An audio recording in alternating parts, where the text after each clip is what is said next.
The advice and opinions expressed by the host of Autism Live and her guests are meant solely as suggestion and should not be in any way construed as child-specific advice. The Center for Autism and Related Disorders advises working with a board-certified behavior analyst who has experience with autism before starting any intensive behavioral intervention. Any choices you make in determining your child's treatment are completely at your own discretion.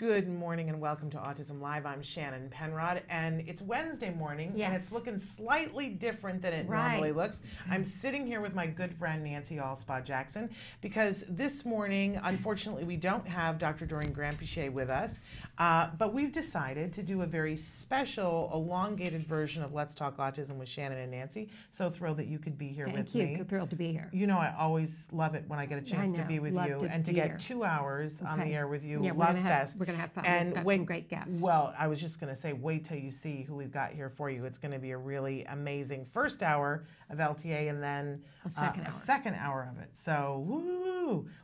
We have everything but wine. We do. Where's the wine? Where's the wine? It's early.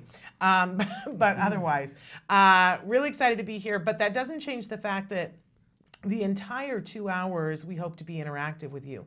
So Samantha is going to show you some of the different ways that you can get a hold of us here. And I'm going to remind you that our homepage is autism-live.com.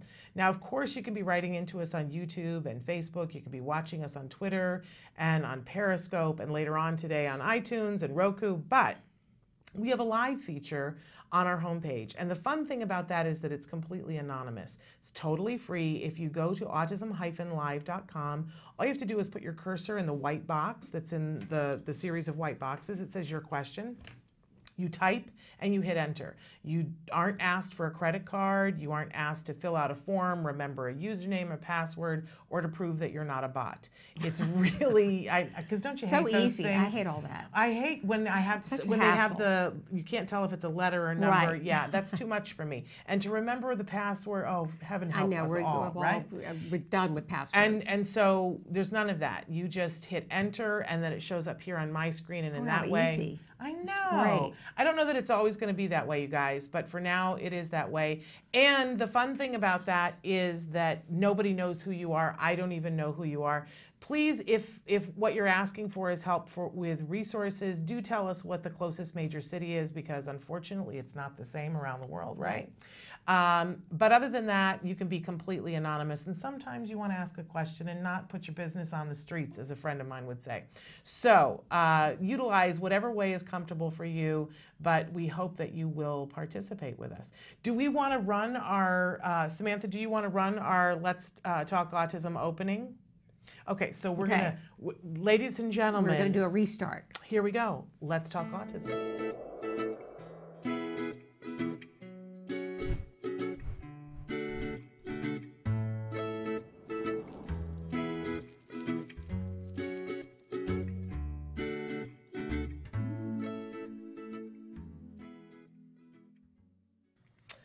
Good morning and welcome to Let's Talk Autism with Shannon and Nancy. I'm Nancy Allspaw Jackson. And I'm Shannon Penrod. As we mentioned earlier, this is a special elongated edition of the show.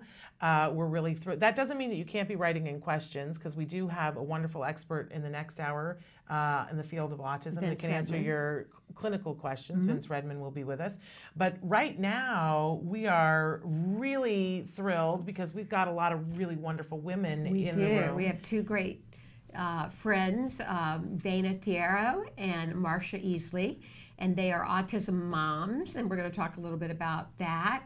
We're going to talk about their new projects, what they've got going on, because lots of new stuff since you were last here. So can we start with how beautiful you both look? Yes. Stunning. And can we throw it back at you? Oh, thank you. Yes, awesome. Always. Well, thank you. But I want to be you when I grow up, Dana, because you are so stylish and you always have something amazing going on with your hair. And we were looking at your hair a little while ago. We're loving the braids. Now, amazing. And you told us that the braids were done by a young man on the spectrum. Yes, Christopher Abaco.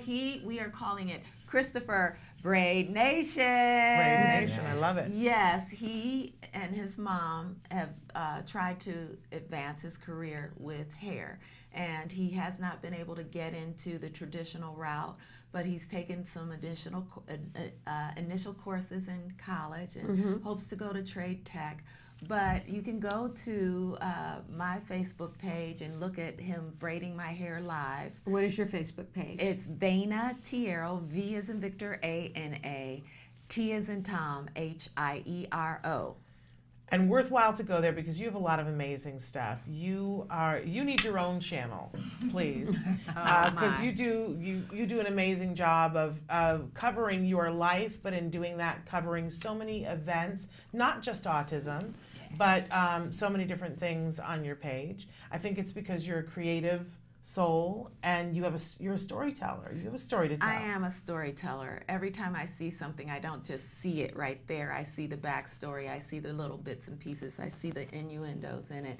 And if I share it on social media, I want you guys to see the little bits of it too. You know, it's not just a cup. It's a cup with a tea bag and a spoon. Exactly. And lipstick around the edges that happens to be red from a wonderful woman who's been my friend for forever. We go back to junior high school. You go back to junior high? Junior high school, yes. We won't ask you how many years ago that was. It's okay. We're comfortable because we don't look it. 3 We're years both ago. 58. You're both 58, Yeah. which is amazing. Couple of years.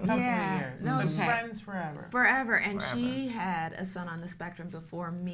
And then so I could look to her challenges and struggles, and she was a strong advocate in Michigan where it's much more difficult than here in Los Angeles. But she was a precursor to what we went through. You know, there weren't as many kids on the spectrum diagnosed, and the education she had to fight for and just everything. And so I would look to her and go, okay, I guess I can figure it out too. So she was a role model for you and somebody Absolutely, that you could... and still is. Okay. All right, well, we want to get caught up on your kids and everything that's going on because there have been some changes since you were last here. You've been here talking about your documentary, My Tiero Boys. You're working on the second installment of that documentary? Okay, now this is what happened.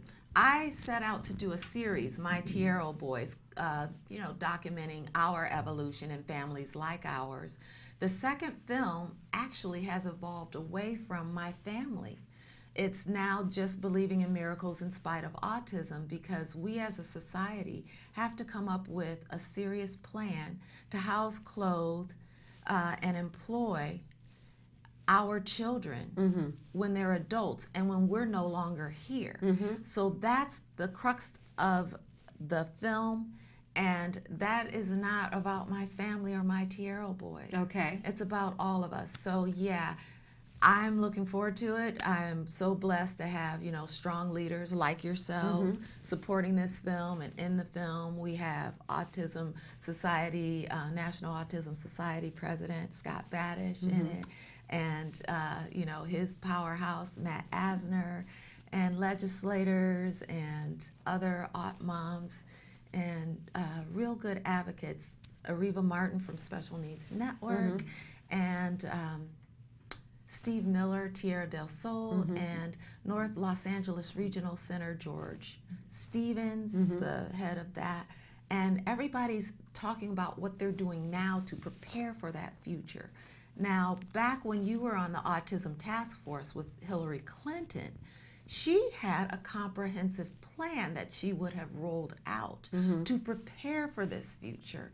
We're pushing to get that taken care of. And in terms of education, that whole paradigm must shift to focus on our children's assets and not really babysit, but really believe they're intelligent going in and teach them so that they can really grow and find that niche where they can be employed and earn a living. And nonverbal kids like my son are really handicapped in public schools because there are methods to teach them to communicate that aren't being taught in the public school system. And that's back to my bill proposal, the Nonverbal communication mandate. But Bakari, I was here when I was devastated after placing him in a group home in 2015. Okay. That's worked out Has so it been phenomenally. since 2015? Yes, Really? August 2015. I'll never forget, I had a trip planned before we placed him to go to Las Vegas with Marsha.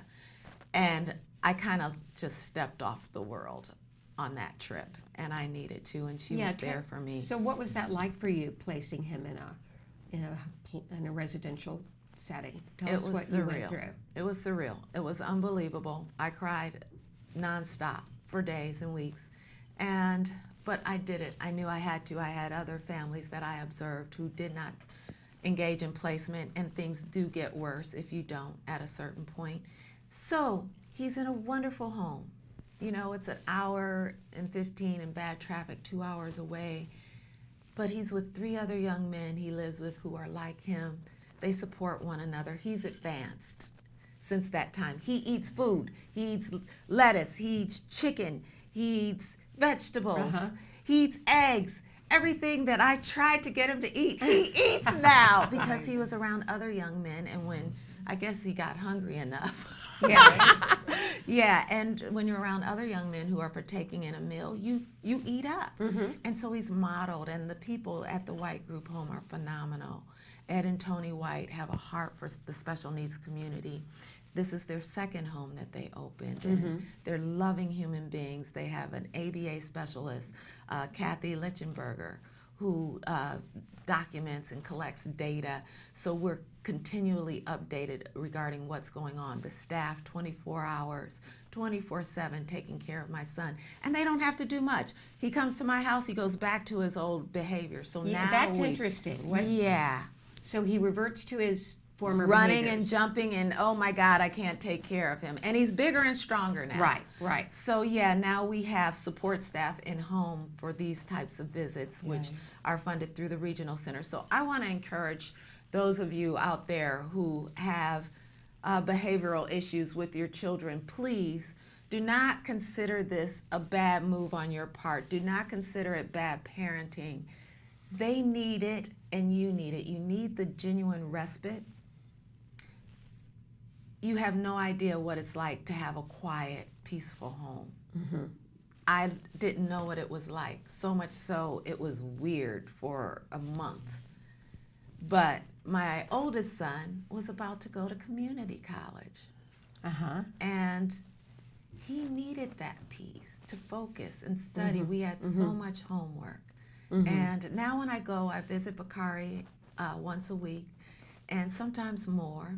And I go visit his school, and we have a great time. He's happy, he looks forward to seeing me. I get to the house, he's ready to get out the door, and let's go, Mom. And we, you know, have a nice time. We bond, we sing, we, you know, catch up. I talk to him, and he's able to understand what I'm saying, and he's able to share with me his emotions, and it's really, really good. So this was a really big step forward for you, and I think it's great that you're encouraging other parents who might be in a similar situation to look at this as an option and not feel guilty about it, because it ultimately was a positive, very positive thing. Very positive. On top of that, he's in a phenomenal school, the Autism Academy for Children with Autism, AACA, in Lancaster. Incredible. All of the aides are BCBAs. Amazing. Amazing. Yeah. Where is that on the planet?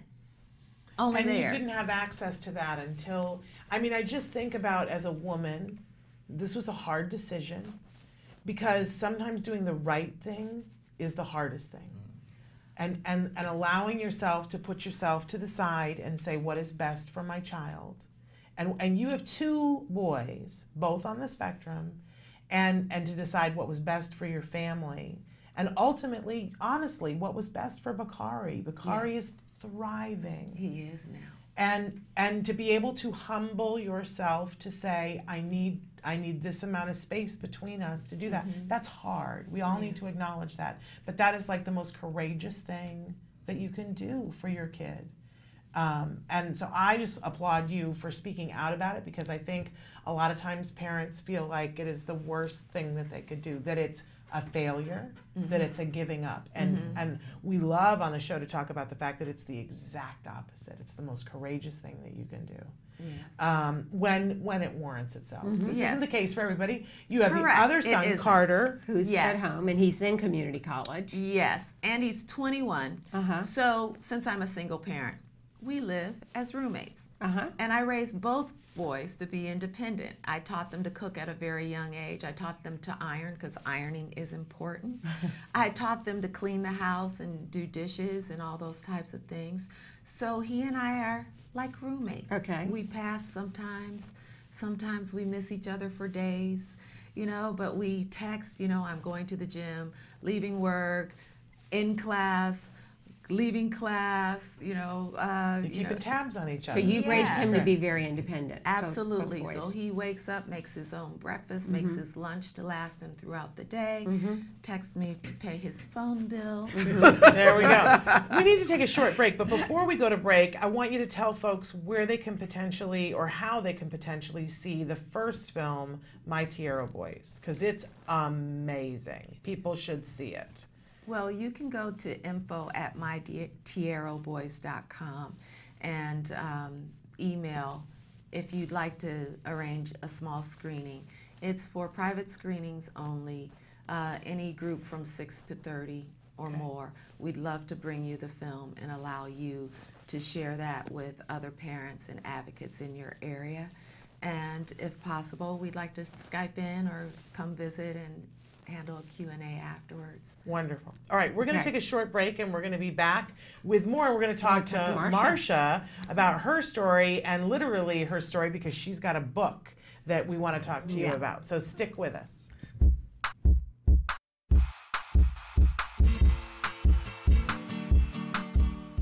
Hi guys, welcome back. For the month of July, I figured we're going to do something again that's more for outdoorsiness since it's summertime and I know your kids are going to be home and you need some activities to do inside and outside.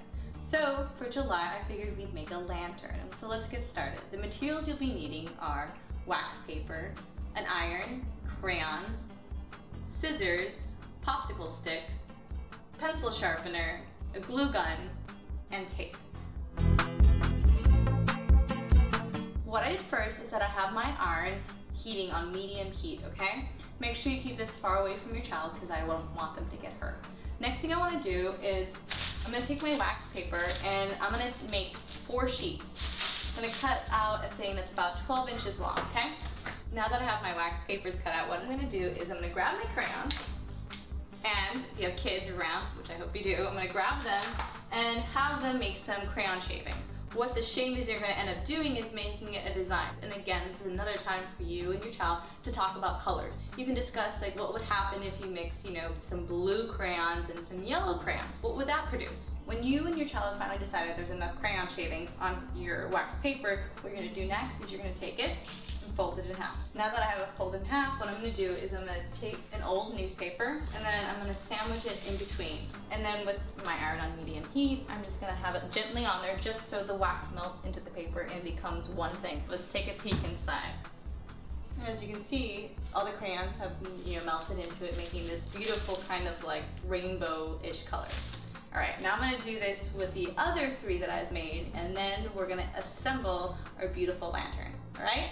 So here are my 4 finished panels that I'm ready to build into the lantern. So what I'm going to do is I have these popsicle sticks, and I'm going to build them into a square and glue them together with my hot glue gun. While you're building your lantern, it's a good opportunity to work on math skills with your child. You could discuss how many sides does a square have versus how many sides does a cube have. Okay, I'm going to do this another 3 more times, so I have one for every single side. All right, well, now that I have these 4 different sides built, I am now going to take these wax paper things that I've built, and then I'm going to put glue on here and smash it on there, okay? I know the wax paper is way too big for it, but what we're going to do later is trim it. All right, so now they're all done being glued together. Now I'm going to take my scissors and trim along the outside. Now that the 4 sides are done, I'm going to take some tape and I'm going to line the edge of it so they will stay together to make my cube form. And voila, here's my lantern, but it's missing something. you're right, it's missing a light to illuminate it. So what I'm going to put in here is an LED light. I'm definitely not going to put a real candle, or else the thing's going to catch on fire, and that is a real safety hazard, okay? So here's my little guy, and I'm going to turn it on, and let's see what happens. Ooh, look at that. Isn't that pretty nice? And it's not even dark yet. I would love if you shared your pictures of your finished crafts, but until then, craft on. Bye, guys. Can you see me flying by your side?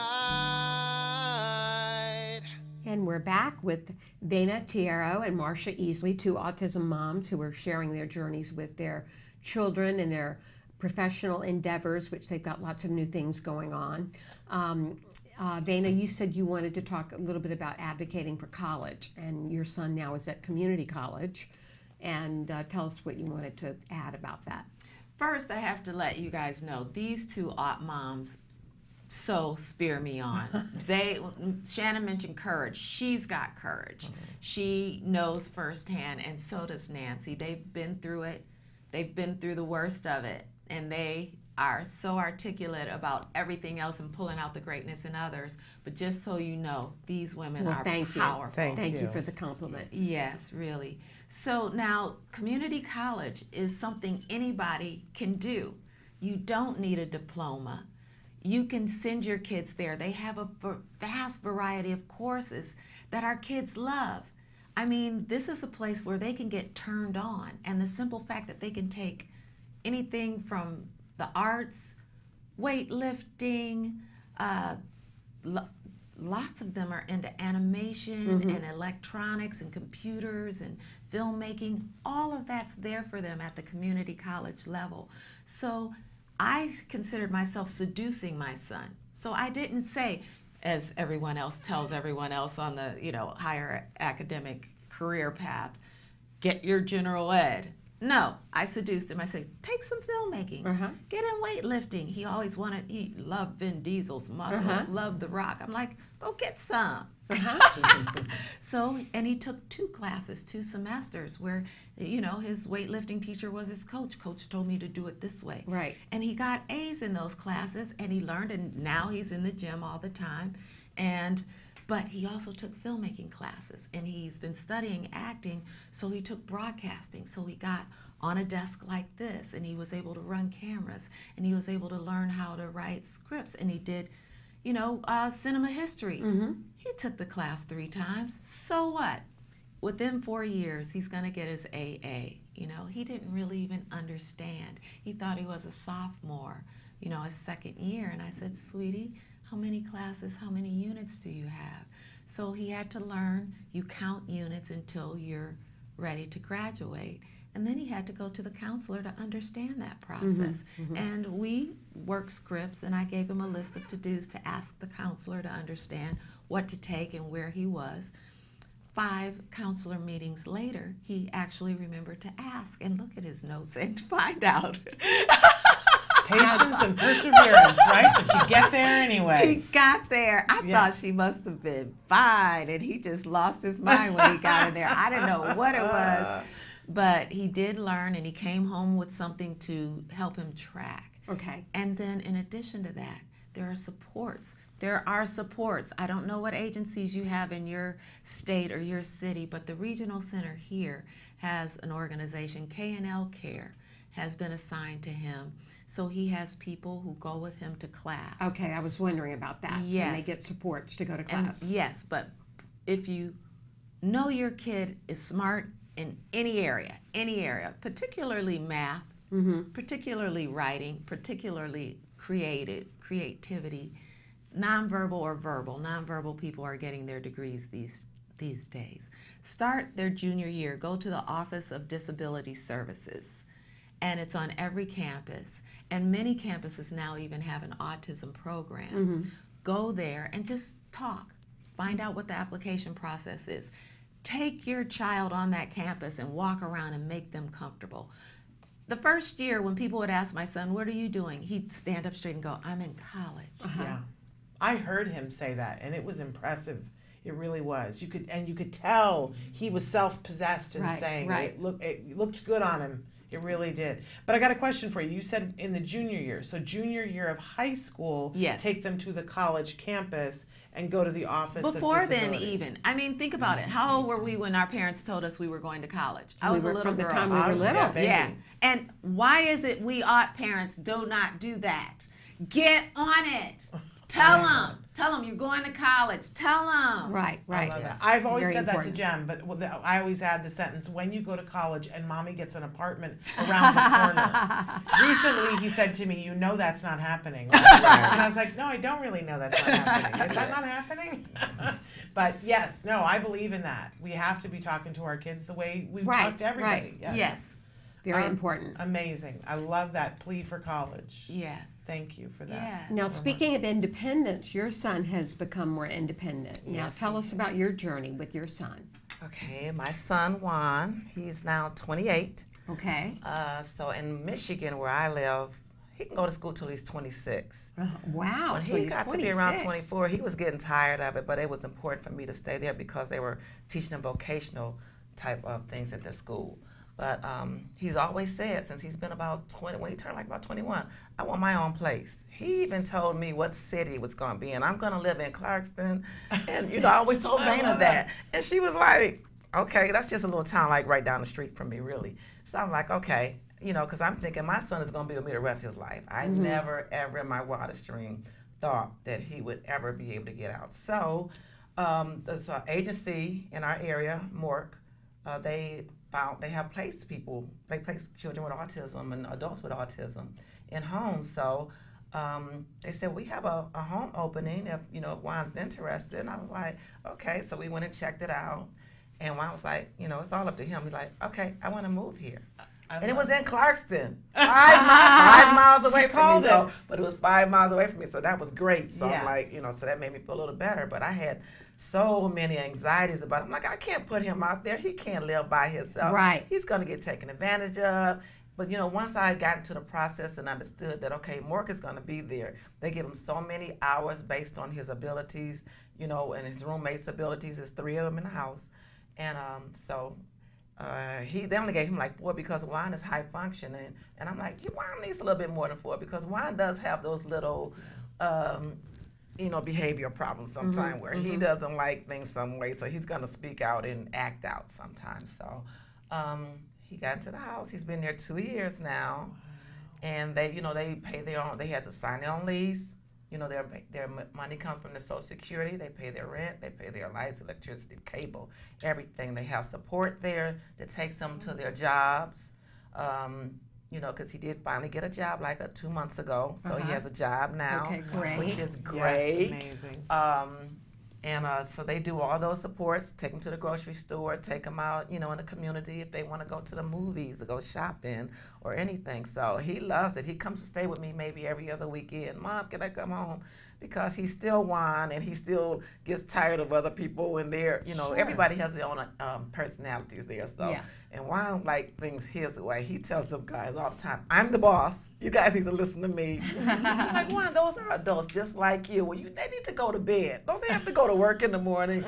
So he still is Juan, but he is doing so much better. Because I was like, Juan, you know, they pay rent just like you. You can't be bossing them. And I have to keep reminding him of that every now and then. But he has grown so much, and he is so proud to have his own place. And when he's at my house, say, "I'm ready to go home now," I'm like, "Look, you know, okay, let's go." And this was something you never expected in your Never wildest in my dreams. wildest dreams did I ever think that. Now, in both of your stories, though, you found services.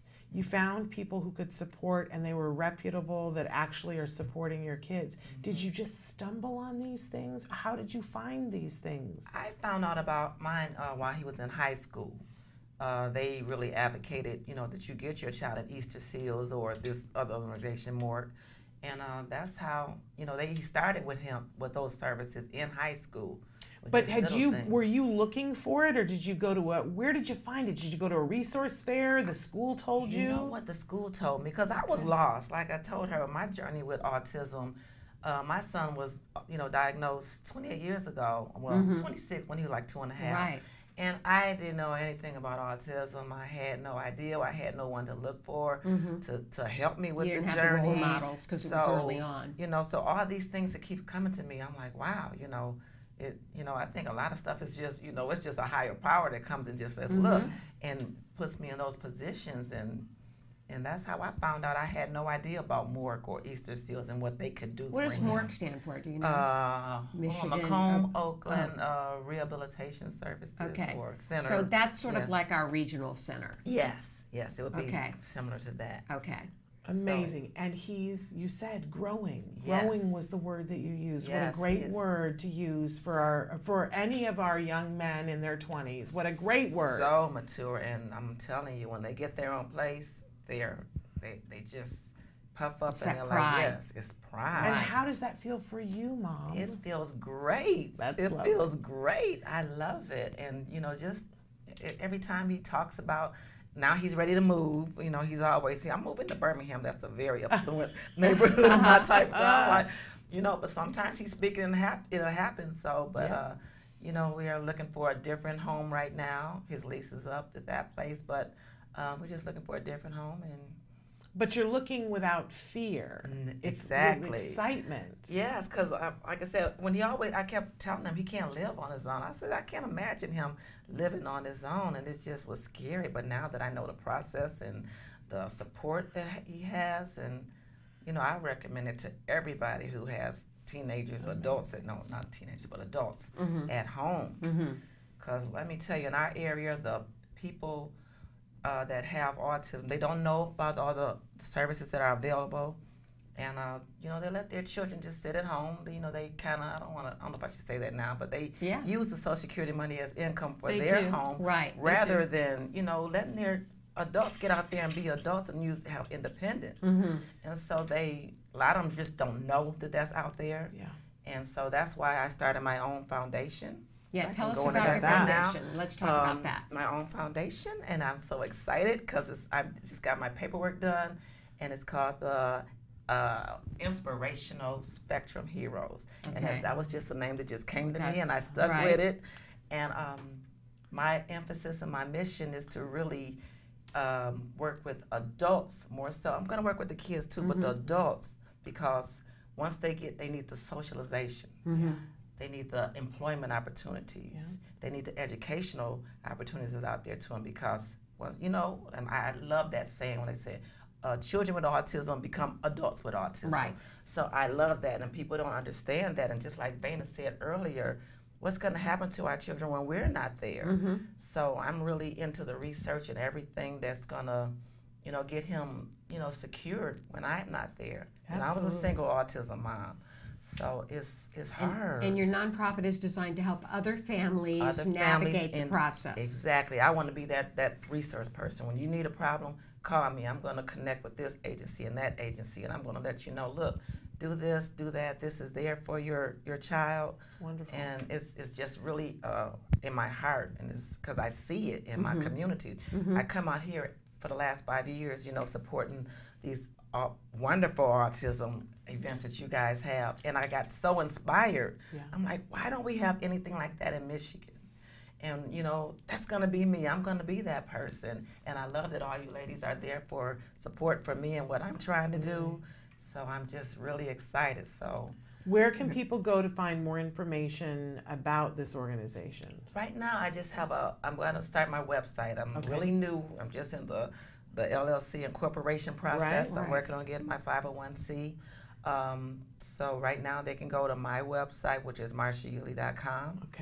And we can go from there. And it's EASLEY. Yeah, Marsha. Okay, Marsha. Marsha with a C. No, MARSHA. Oh, I got it wrong then. Yeah, these are things that are important, right? It is very important. Okay, so they can go there to get more information, but they can also see when they go there that you have a book. Yes, let's talk about your new book. A very fun book. I have a very fun book.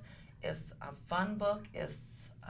It's a page turner. There we go. I've read it. It's incredible. And it's called Why Can't I Be a Cougar? Oh, okay. Okay. And, you know, it's pretty much about women who are of age in their 50s or above. And it talks about, you know, the more when you're dating, the harder the dating pool. The dating pool shrinks. Right. And one of my characters is an autism mom. She's younger. Okay. She's like in her 35, so that's the only one that's young. And so we all know if you're a single mom and dating with a special needs child, that's a whole different challenge right there. Yeah. Because everybody's not going to be around our child. Everybody's not going to accept your special needs child or know how to deal with them. So it's very important to me to have a character who, you know, who's out there, a single mom, out there in the dating world with an autistic child. Right. Absolutely. So that was So this is how the lives of these various women intertwine and their later years, their search to find love. Yes, and they were friends, and you know that's their bond. They've been friends for years. You know, they met through the school system, like me and Dana, and you know, and our story kind of inspired this story. So they've been friends for years, and they all support each other, and. But one of the things you've talked about in the press around this is that a lot of times when women of a certain age are in the dating pool, the men of that age are not looking at those women, that it ends up being younger men. Yeah. Yes. And hence I think this is where the cougar comes from. The cougar comes from because I've learned, we have to start thinking outside the box. That's it. Because, you know, as we get older, like you say, the older men our ages, they don't want us. They're looking at the younger ladies. Or they don't have as much vim and vigor as us. We're Right. youthful and vibrant, Right. and That's men our true. age are like, oh, well, And that's I'm true. gonna watch the game and again. And we all know, being autism mom, we have that extra energy Yes, we and that do. extra zest that we have because, you know, we've I had must have we- missed out on that. I got short shrifted on that. But I believe it in you guys. I see it in you guys. So funny. We see it in you. But I'm sorry, I interrupted you. But yes, so these younger men, and you've experienced this. You've said that they see it. Yes. And so They do. everybody asks me, are you a cougar? Absolutely not. Because to me, a cougar is a woman who just prefers younger men. I see. And, you know, younger men love me. I don't know They what do. it is. Yeah. They gravitate Oh, they toward really me. do. And I they believe are it. so awesome. But, you know, a lot of them have a really good game going. They have a really good talk game. They got their lives together. They got Yes, it going they do. on. And they act more mature sometimes than these older guys my age and older. So, you know, sometimes you have to think about it. Yeah. So you're saying, well, what's wrong with being a cougar? What's There's wrong nothing with it? wrong So with why it, right? can't Why I? When am I care? Why can't I Right, be one? right, Because right. of course you always have the people who go around. You can't. What? That guy's too young for you. Why are you doing? What are you thinking? Yeah. You know, he's gonna want to have babies, and you're too old to have babies now. What are you doing? But you know what? So, A lot of men don't. No, exactly. They don't. want Right, that. right. So you have They to don't. expand your sort of way of thinking and not Yes. be limited. Yes. If you're looking for love and you're of a certain age, That's right? right. Yeah. That's right. And the Okay. women in the book support each other in this journey. Uh-huh. And the dialogue and the communication with them is so real. That's why it's a page turner, because you think you're watching you and your friends talking and supporting each other, and they go up and down. And when they do have great relationships, it gets pretty hot and sizzly in There you that go. book. Now, how can they get the book? Is it available now? The book is going to be available on Amazon.com. I'm going to release it September 22nd. The hard Okay. copy, but The right hard now, copy. Right now, there are pre-sales for the e-book. Okay. And how you do they can get it that? on. You can go on Amazon.com.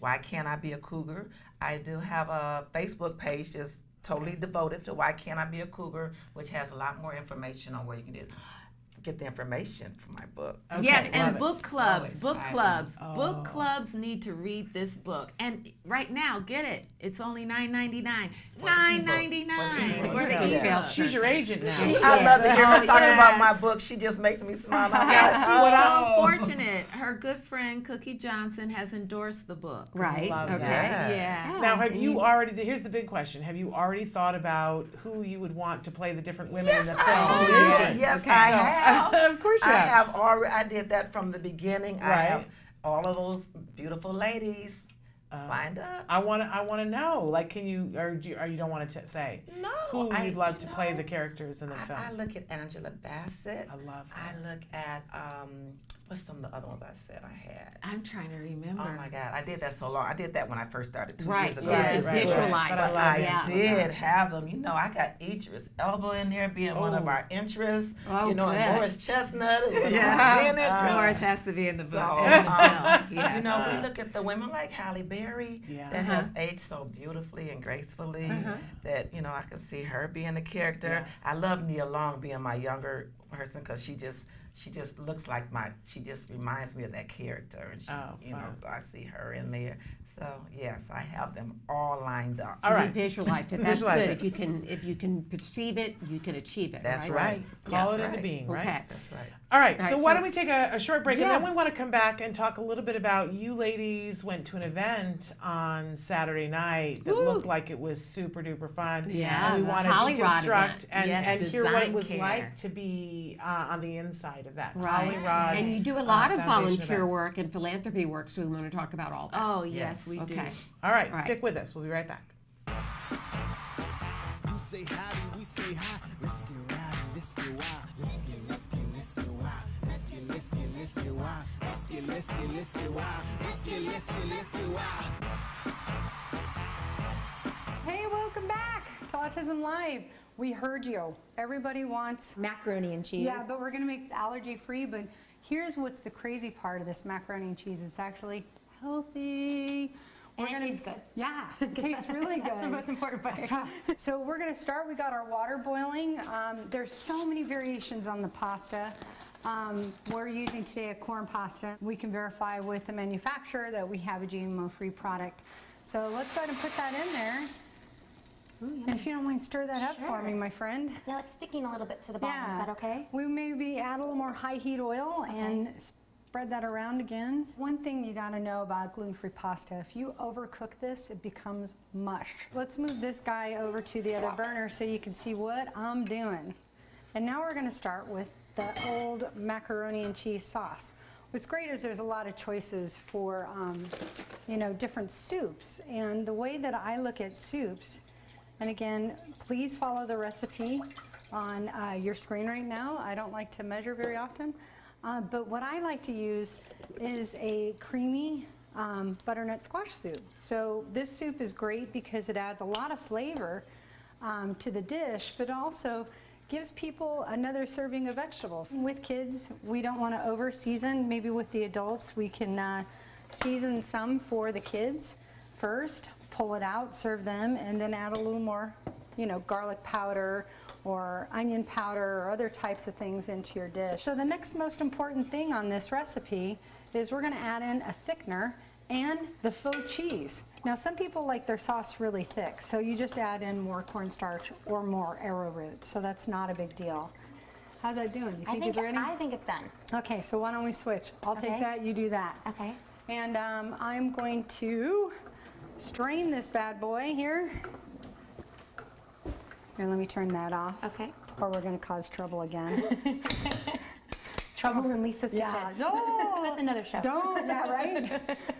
So I'm going to go ahead, get this all strained.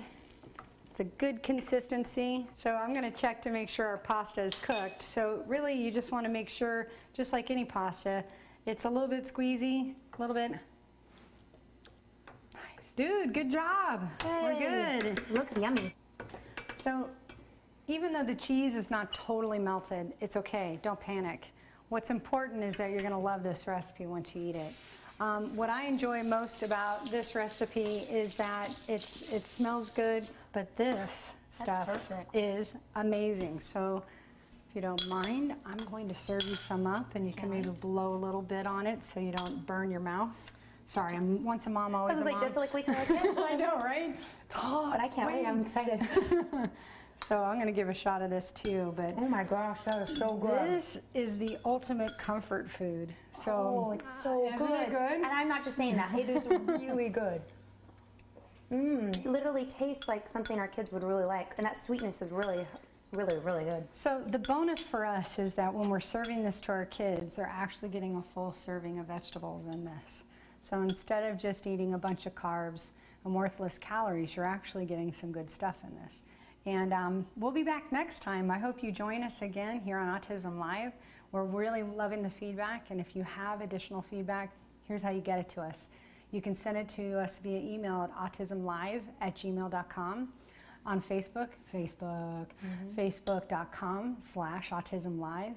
And also there's thousands of recipes waiting for you to discover them with pictures and different things on the TACA website. So you can hit TACA on the web, tacanow.org, and we'll be back. Hopefully we'll get to do this again. I had so much fun. Maybe we'll have a little wine, but you got to join us next time. We'll look forward to seeing you then. Bye, guys. We're going to keep eating.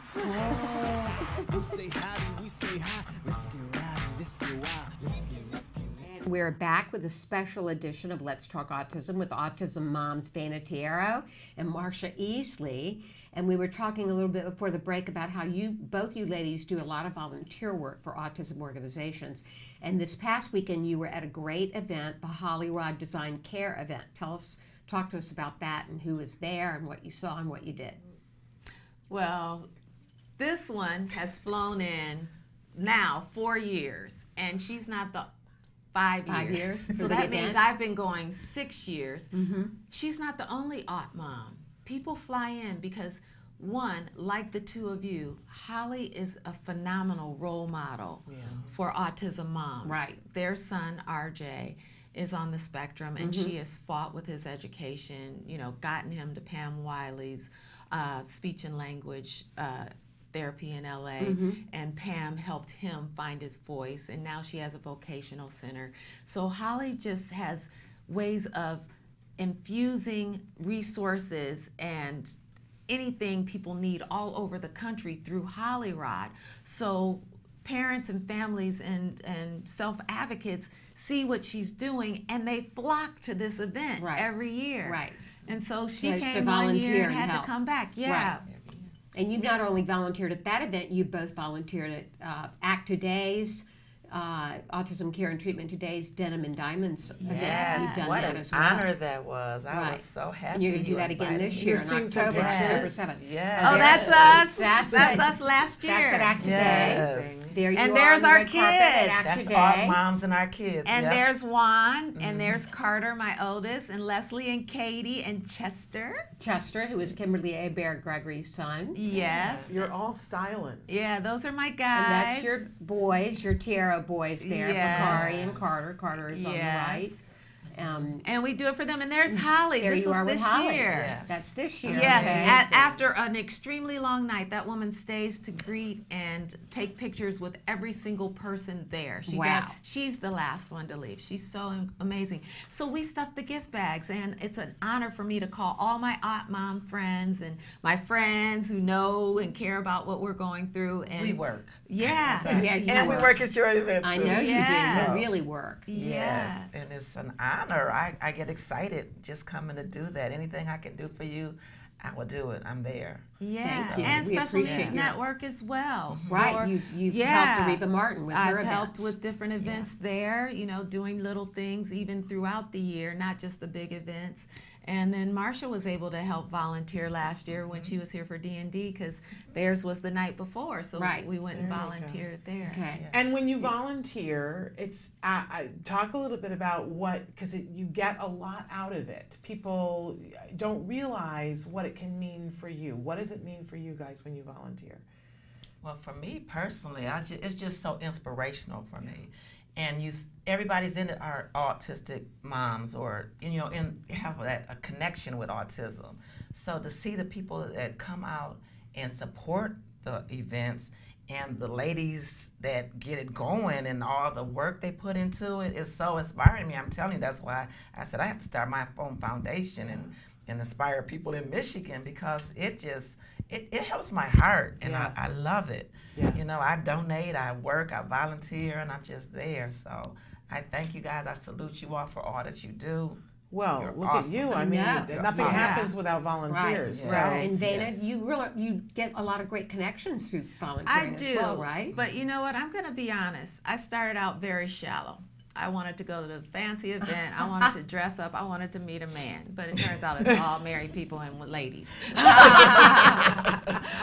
So, but while I volunteered, I would learn from these strong leaders, and not just in the autism world, Safe Passage that helps, combat domestic violence. Right. I learned from Trish Steele, and Opera Noir, Rosalind Smith Clark, who had a cultural arts organization for artists of color. Right. And I got to learn from passionate people who were serving the underserved.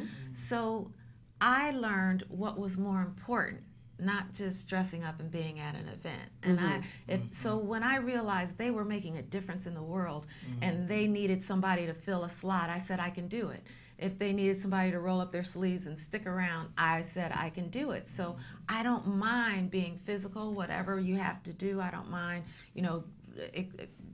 sharing my resources and my network. I don't mind actually getting on the computer and using social media, doing whatever I can. I'm there for them. I'm there for you. I'm there for you. Absolutely. When you did your play, I was telling everybody, come You see sure it. did spread the word. You were so good. Yeah. But I You want were to, so before we get amazing. off of the dressing up thing, though, I want to put a plug in for the dressing up.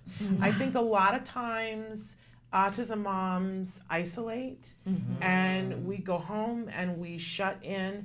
And I know the first time that I had to go to Denim and Diamonds, and it was like, I gotta get dressed. I gotta what? Right. And it still isn't my most comfortable thing. Right. You're like a Barbie doll. Yes. You dress her up, Yes. throw her out in little ticky And little she heels. shines. Me, it takes a little bit more. And I'm like, being dragged, kicking and screaming to be by the red But carpet. you always look gorgeous. But Always. I always end up having a good time. Right. And it's important Yes. that we find time to take a on break. some stuff that makes Yes, us it's feel true. like the princesses and queens that we are. Yes. And to recognize that because Yeah. it connects us with ourselves, Yes. right? Yes. And it's time that you take It's time for to yourself. take a break. Yeah. And to be with other people and feeling good and looking good in your Yes. clothes, it's important. Yes. But then, all the things that come afterwards. Right, But I right. do think that the dressing up thing, It for the is. people who don't want to do it, I think it's the most important part for them to Yes. do that because you need it. Yes. Every once in a while. Autism you moms need need it. a break, or That's you right. get burnt out. That's right. And that's why I invite them to come volunteer at Right. the event, because we have that night together. Well, let's also talk realistically. A lot of times, the cost of the event is Expensive. It's That's too out of- expensive yeah. to afford to These go. are events Yes. to make money. They're fundraisers. Yes. That's And the what ticket design price could be is. very expensive, and so you can think to yourself, I don't get to be at that, which Right. is a very victim mentality. But if you Sure. think to yourself, I'm going to go and volunteer, Right. then you get to go to the event, Right. you get to see what that's like, and you get to be part of a higher Yeah, purpose. and you can Yes. reach out Yes. to us. We're having the Denim and Diamonds event. There we are on the red carpet. Yes. Recent event. That's Oh, when this is Nancy when was you- recently honored. I was so glad to be with her. We were Wasn't there that that amazing? Right. It was great to have Yes, you there. the Yes, caucus, I the writers received the and humanitarian producers. award from the caucus for the writers, producers, and directors. Go ahead and full screen that and again, let's Samantha, take because a I want look. to just look at how amazing Nancy looks and how Yes. amazing this award was. I've always said you could be president or be a senator or be a senator's wife. Look at how stunning she is. Thank like you looking so at much, Jackie Shannon. Kennedy. Yes. But the blonde version. Look, you're amazing. I look like a rented bus. is what I look like. No. But you look. Wasn't she? You look beautiful too. But you were stunning. Thank you, Yes. darling. You look And it was beautiful. such an And her honor to get that speech. Say award. thank you. Thank you. Thank you. And her Thank you. speech was there was not a dry eye Oh, in the my audience. goodness. Talked Right? about my journey with autism because I was being honored. Well, I was in television for over 25 years, Yeah. and this is for people. Was designed for people in the business, but they wanted to focus on my work with autism and spoke about my personal journey, which is very emotional. And they're the tough times. And you were talking about how important it is for women, autism moms, to get out and do things. Because we get burned out, and I'm sure you can relate. You in your film, in your first film of My Tierra Boys, you get raw and gritty, baby. You talk to us a little bit about burnout and how you've dealt with it. I found myself one day literally just driving, and then I kind of got consciousness, and I thought, well, who's with the kids? Really? Because I just drove away. You drove away. You couldn't deal with it anymore. I love your honesty about this. I did that once. And fortunately, I knew someone in our apartment complex. I called them, and they took care of them. And she said, go, take this time. But, you literally found yourself in the car driving, and you kind of didn't really know how you got there. I did not know. I remember being at the post office going, where are you going? Who's got the kids? Right. And that's amazing, your honesty on this, because you were at a point where you couldn't do it anymore. Yeah, I mean, I was a newly single mom. Maybe that was about 2 years in. And, you know, just the daily grind, back then, you know, how many meals can you cook for somebody to just get a little 4 bites in them? Exactly. You know, we're constantly trying to And you were figure out working what too. Well, that was when I wasn't working. Oh, when you weren't working, It was completely 24/7 with them. With both boys, yeah. And you, how did you get through that period, Vana? The Lord. I went to church a lot. Yeah, I was in church quite a bit. So you got a lot of support. I read the Bible every day, and during that period of time, I read through the Bible 3 times. Right. Front to back. Right. Yeah. So that support system got you through it. Yeah. Marcia, have you had your own periods of burnout? Yes, I have. I work, you know, I have a job. I work for General Motors. And 12 hours. 12-hour days, 7 days a week. So how did you do it with your son let me growing tell up? you, when my kids were younger, I worked midnight. So And you have more than one child? Yes, I have an older son. He's 38. Okay. So, but he's not in the spectrum. He's a whole different story. Okay, that's another show. We'll save Nobody that for would another believe show. that you have a 38. No, exactly. Oh, bless you. Yeah, nobody would believe that. So I'd keep that under wraps. Yeah, I know, I would too. So let's talk about your burnout. When my kids were younger, I worked midnights.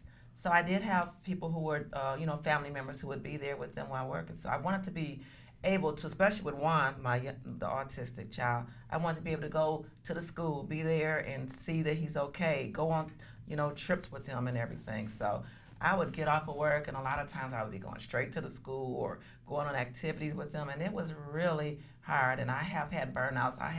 The older one got the more difficult he became. You know, he got physical at some points. I would call Vana, great support. I would be crying, Vana, what am I going to do? Am I going to have to put Juan away because he might hurt me? You know, the baby he's big and strong. He's a big guy. And a lot of times if he got upset, you know, he would get upset with me, even like when I would come home at night. And, you know, I'm making too much noise. You know, you need to go to bed or go to work. And he would get mad and get physical, and I would cry, and I would like, you know, I had one more time had to even call the police. And that, which actually turned out to be a good thing because, you know, after I explained to him what was going on to the police officer, they were able to talk to him. And Juan, you know, he's intelligent enough to know, okay, police means jail. Right. So, and you can't do this. Right. And he needs to know, you cannot put your hands on me. You cannot do these kind of things, or that's the consequences. So I had a lot of those moments, more than one. Yeah. And so, but you know, it's just family, you know, my friends, especially like I say, once I got, because Vana was a wreck, you know, when I found out years later that Vana had the 2 boys. Right. And so I, you know, just the support of the community, right. Really, I had a very big family, really big support, so that helped me a lot. I think it's important for a lot of the moms that may be listening out there that, you know, to hear that both of you have been through periods where your children were physically aggressive and you were able to survive those periods. I mean, Wyatt had a tantrum. He hasn't had a tantrum like this in a long, long time, but on last Sunday he had a tantrum where he started scratching. And, you know, it was just out of the blue again, and it was so scary to see those behaviors because we've experienced that kind of aggression and violence before. But you can get through this. Yes. It's important for moms. It's important to get help. Yes, it's important to get help from your team if you have. Yeah, you know. I got hit in the head, and I've told the story before on the show, but I came into a clinic with our ABA provider, which happened to be CARD, and I said, I need help.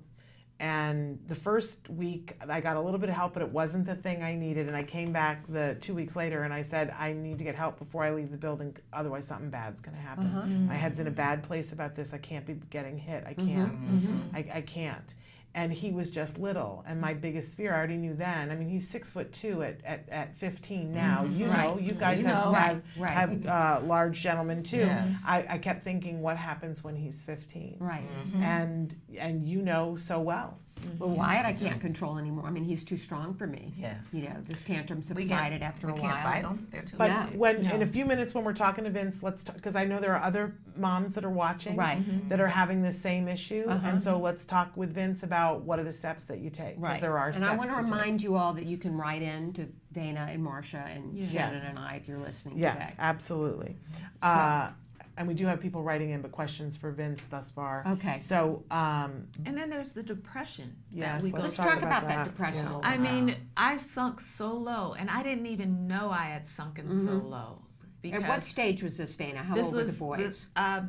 Very early on, even when I was married, and I was, fortunate to get a really good therapist. So I get a therapist, and then I was in therapy for an extended period of time because who do you talk to? And I had a therapist who had worked with autism moms and had worked with autism children as a psychiatrist. And so that helped me being able to talk things through, and it really helped me when I went through the dissolution of our marriage. What do? It wasn't as though we just had to split, but for financial reasons, I had to survive. And so that was the wise choice. But it was a choice that somewhat handicapped my children, and that weighed hard on me. So what do? It just takes you down. So therapy was my solution. Right, okay. And Marcia, obviously at one point you were married and you had a relationship. Was the autism a pressure on that marriage, or was it, how did that come about, the dissolution of that marriage? I think it was a big part of it because my husband at that time was not he didn't know how to deal with it. He was not very supportive of it, so that did cause a big problem in the marriage. So for me, it was better for me to just, get out of the situation because I was depressed. I was depressed with the marriage. Then I had, the other issues going on. My oldest son was at that teenage age where he knew everything, couldn't tell him anything. And then working. And, it was just so many things at one time that I did. I'm like, I had therapy too. I had to because I was like, where am I going to go? I just felt like I was by myself on an island and somebody just let the little raft go away. And what am I going to do? I felt like I was sinking at that time.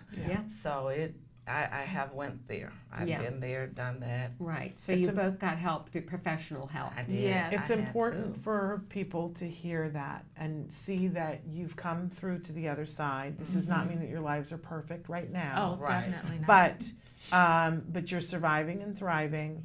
But sort of the theme for this has been that you continue to step up and advocate for yourselves, get the help that you needed, ask for help, and that you leaned into each other and to your communities. Yeah, and we do that in a way to actually uplift one another, and we like to have fun, and we find ways to have fun, whether it's us in the car singing silly songs or saying something that the other person fills in with a song, or and we try to go out, we try to have fun. We love comedy, we love to laugh, so we try to go laugh and hear funny people, and we like to dance, so we find places to dance and do whatever we can to just have a good time. You guys are amazing. Yeah. This has been so lovely to spend this hour with you. You're a real inspiration, both of you. We're at the top of the hour, so we want to thank you. Let's talk websites. Where can people go to find more?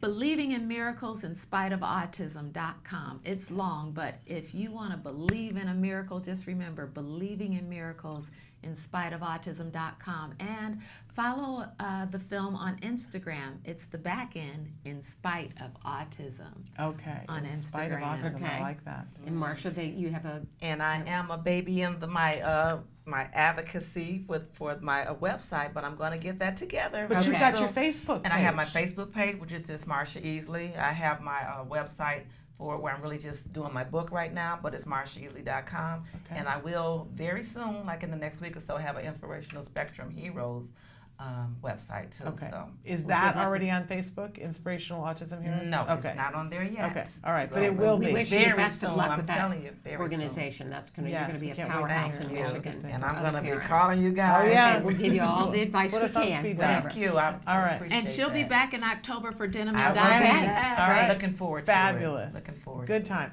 Thank you so much, ladies. Thank you for Thank you. joining us for the hour. Thank We're you. going to take a short break, and then we're going to be back for our previously planned Let's Talk Autism with Shannon and Nancy. Got a great Vince guest, Redmond. Vince Redmond, who's going to be with us, and plus a bunch of In the News. So stick with us.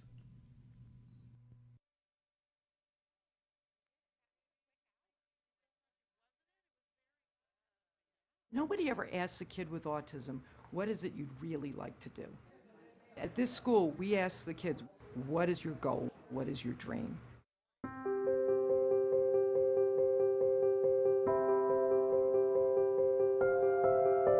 Exceptional Minds is a vocational training program for young adults on the autism spectrum who want to have careers in computer animation and visual effects. I think young people with autism are totally underestimated.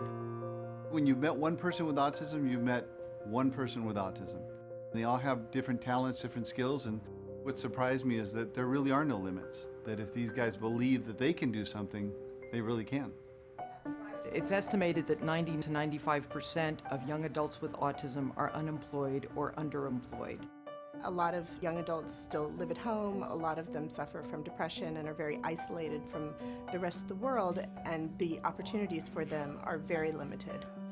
We want to develop careers for our young adults. Our full-time program runs 3 years, at the end of which we have job placement and job coaching. We have a work readiness program. We also have our own in-house studio so that when our students graduate, they can do on-the-job training and work on real projects.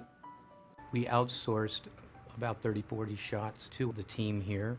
They did fantastic work that we can put into a movie and be proud of it. It's great. I mean, we want to do it again.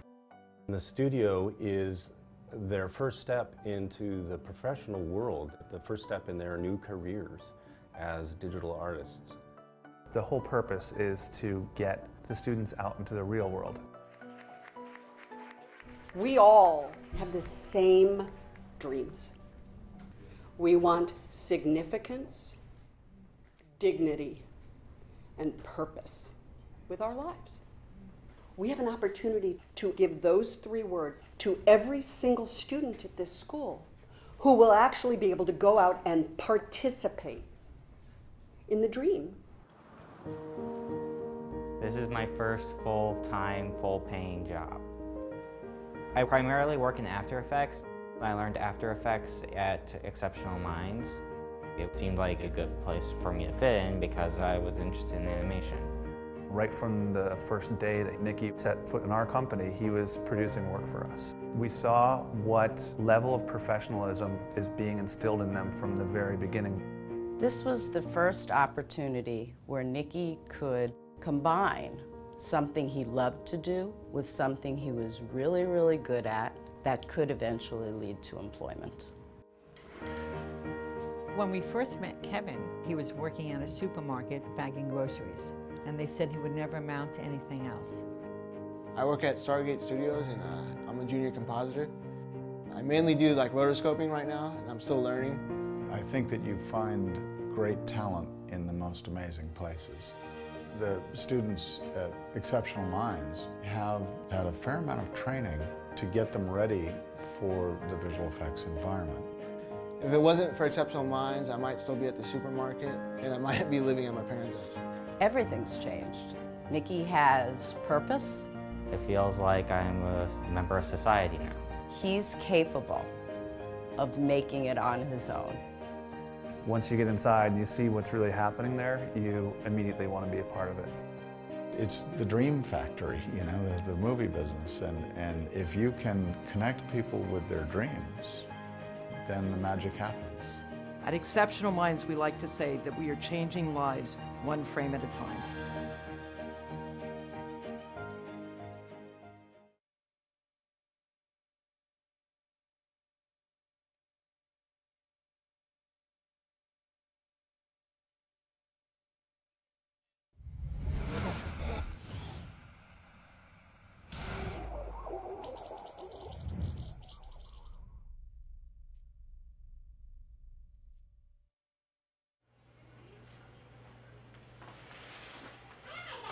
just go like this.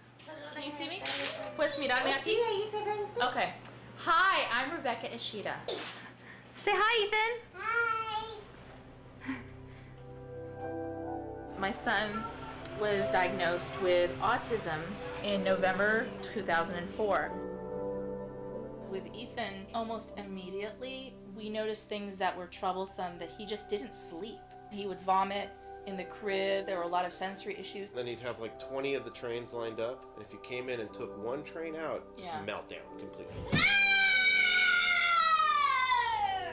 Guttural instinct is to think that there's nothing wrong. Who wants to look at their child and go, there's something wrong with that child? You don't. You always want to see the best in your child. Will my kid be able to go to school? Will he interact with his peers? Will he be able to have a healthy relationship? Will he get married? I really thought that autism was like a death sentence. A lot of hope was given to me through CARD. This was my third agency and the best agency we had. And there was no way in the world I was going to give up CARD because of the gains I saw Ethan was having. You did it! And I remember when Doreen saw us for the evaluation, she says, but by the time he's 6, he will be recovered. And that's exactly what happened. I'll fix that.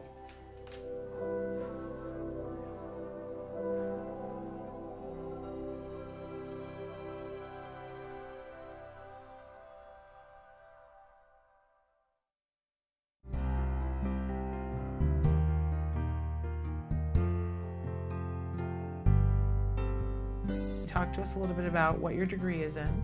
City planning or urban planning. I got it from Cal State Northridge with a degree in cinema and television arts with an emphasis in screenwriting. And what are you interested in, Eli? A video game internship. Computer programming. I'm hoping to combine entertainment and travel, my two passions. Ooh. What kind of jobs have you worked?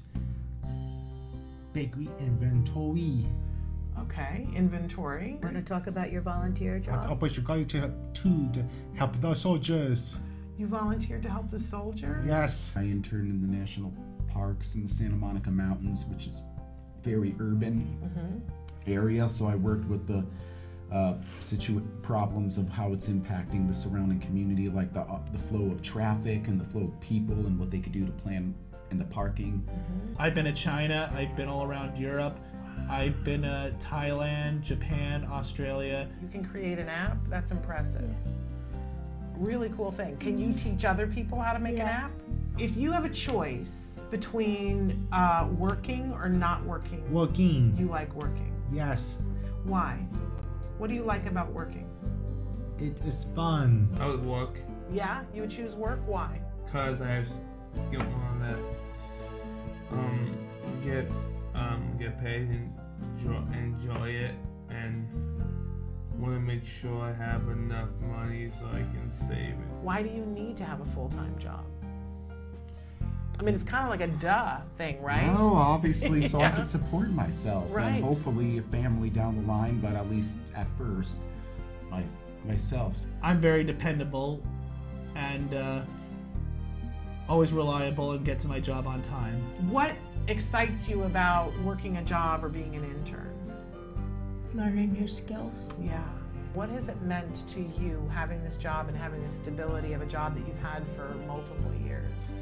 It's meant the world because I'm able to do almost everything I wanted to do because of that job.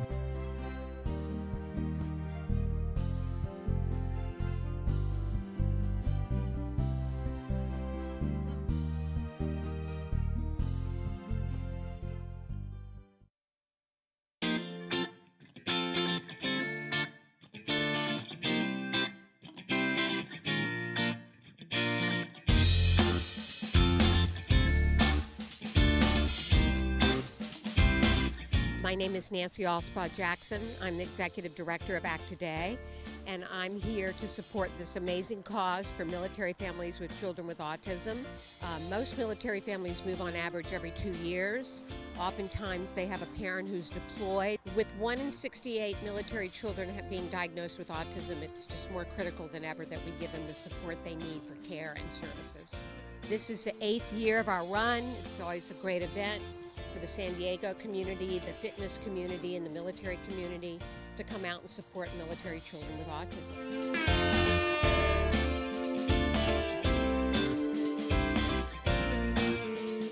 so nice to see so many people out here this morning, not only providing their support morally and emotionally for these families, but financially. And so they're raising a lot of money, tens of thousands of dollars. It all goes to treatment and some of the things that these families may not otherwise be able to afford. And so we're just proud to be a part of it. There's a children's race as well, and it's all kinds of fun too that's mixed up in it all.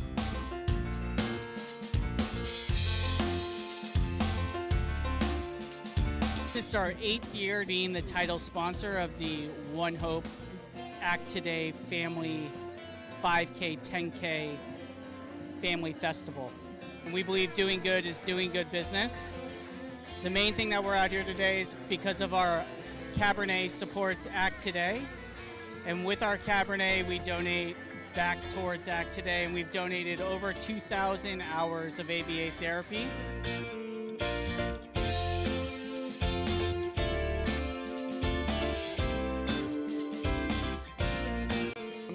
Gunny Gitmo came all the way out here from Palm Springs to support this because we do have a son that has autism. And so we come out here to do the support for it all the time. We do a lot of fundraisers out in Palm Springs also. We had a huge Stroller Warriors group out here. I run with Stroller Warriors Miramar. We had a bunch of ladies run their first ever 10K today. It was amazing. And I have a personal connection to autism. My son Ethan has autism. I'm in the Navy, and I ran the inaugural Act Today 5K back in 2011, I think it was. And so every time I come back to San Diego, I try and make it around this time so I can come run this race. I'm a 14-year military spouse who has been through 4 deployments with my husband. He's running today right now, so I'm just very happy to be here. Anytime an organization is out here helping military families, I'm always here to support because they're here to help families like me.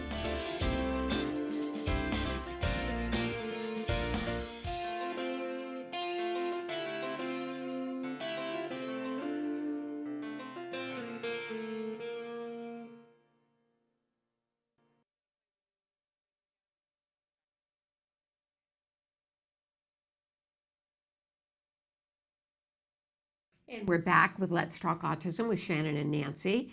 And that was a great first hour talking to those two. It was autism really fun. Enjoyed that. And now one of my favorite things in the month when we welcome Vince Redmond to the show. For those of you who don't know, Vince is an amazing LMFT, a licensed marriage and family therapist.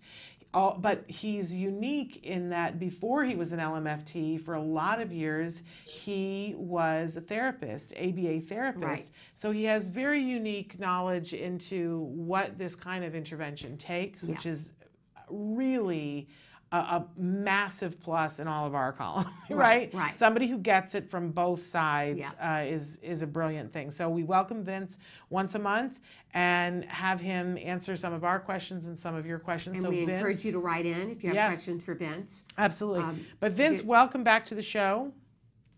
Good morning. How are you, ladies? We're good. We're better because you're Glad here. you're here.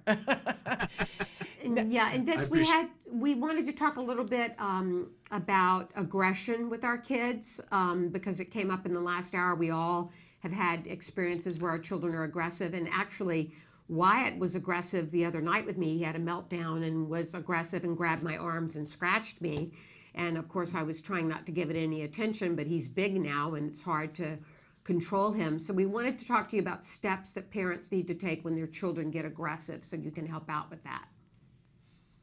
Sure. I think the first thing that we always want to know is when the child either has a history of aggression or maybe this is a new behavior and they just started aggression, that we're collaborating very closely with your DCBA or your supervisor of your program, because usually if it's a new behavior, they're going to develop a behavior intervention plan that's going to involve a specific set of skills, interventions that you're going to need, not only the parents but the staff as well, on how to best properly work with that behavior, right? So you as a parent are also going to need to get trained just as a therapist on how to deal with those behaviors, because oftentimes they have different functions. The behaviors might be a little bit more random or intermittent, and we don't know, unfortunately, we don't know exactly when they're going to happen.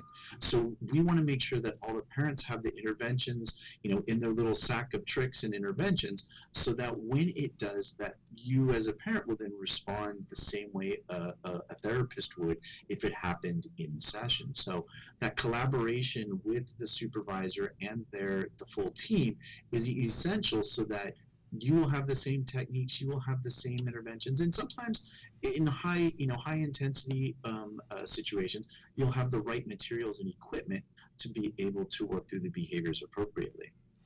Okay. And so within the CARD family, you would have a supervisor, and if you got hit or bit or scratched, you would want to fairly immediately, not even waiting for the next clinic, to notify the supervisor. And that trips a whole bunch of different things, but there is probably somebody, an assaultive behavior management person in your office, who then will, and Vince, you can speak more eloquently to this than I can, but with these kinds of behaviors, there are so many different variables, like the age of the child, what was happening beforehand.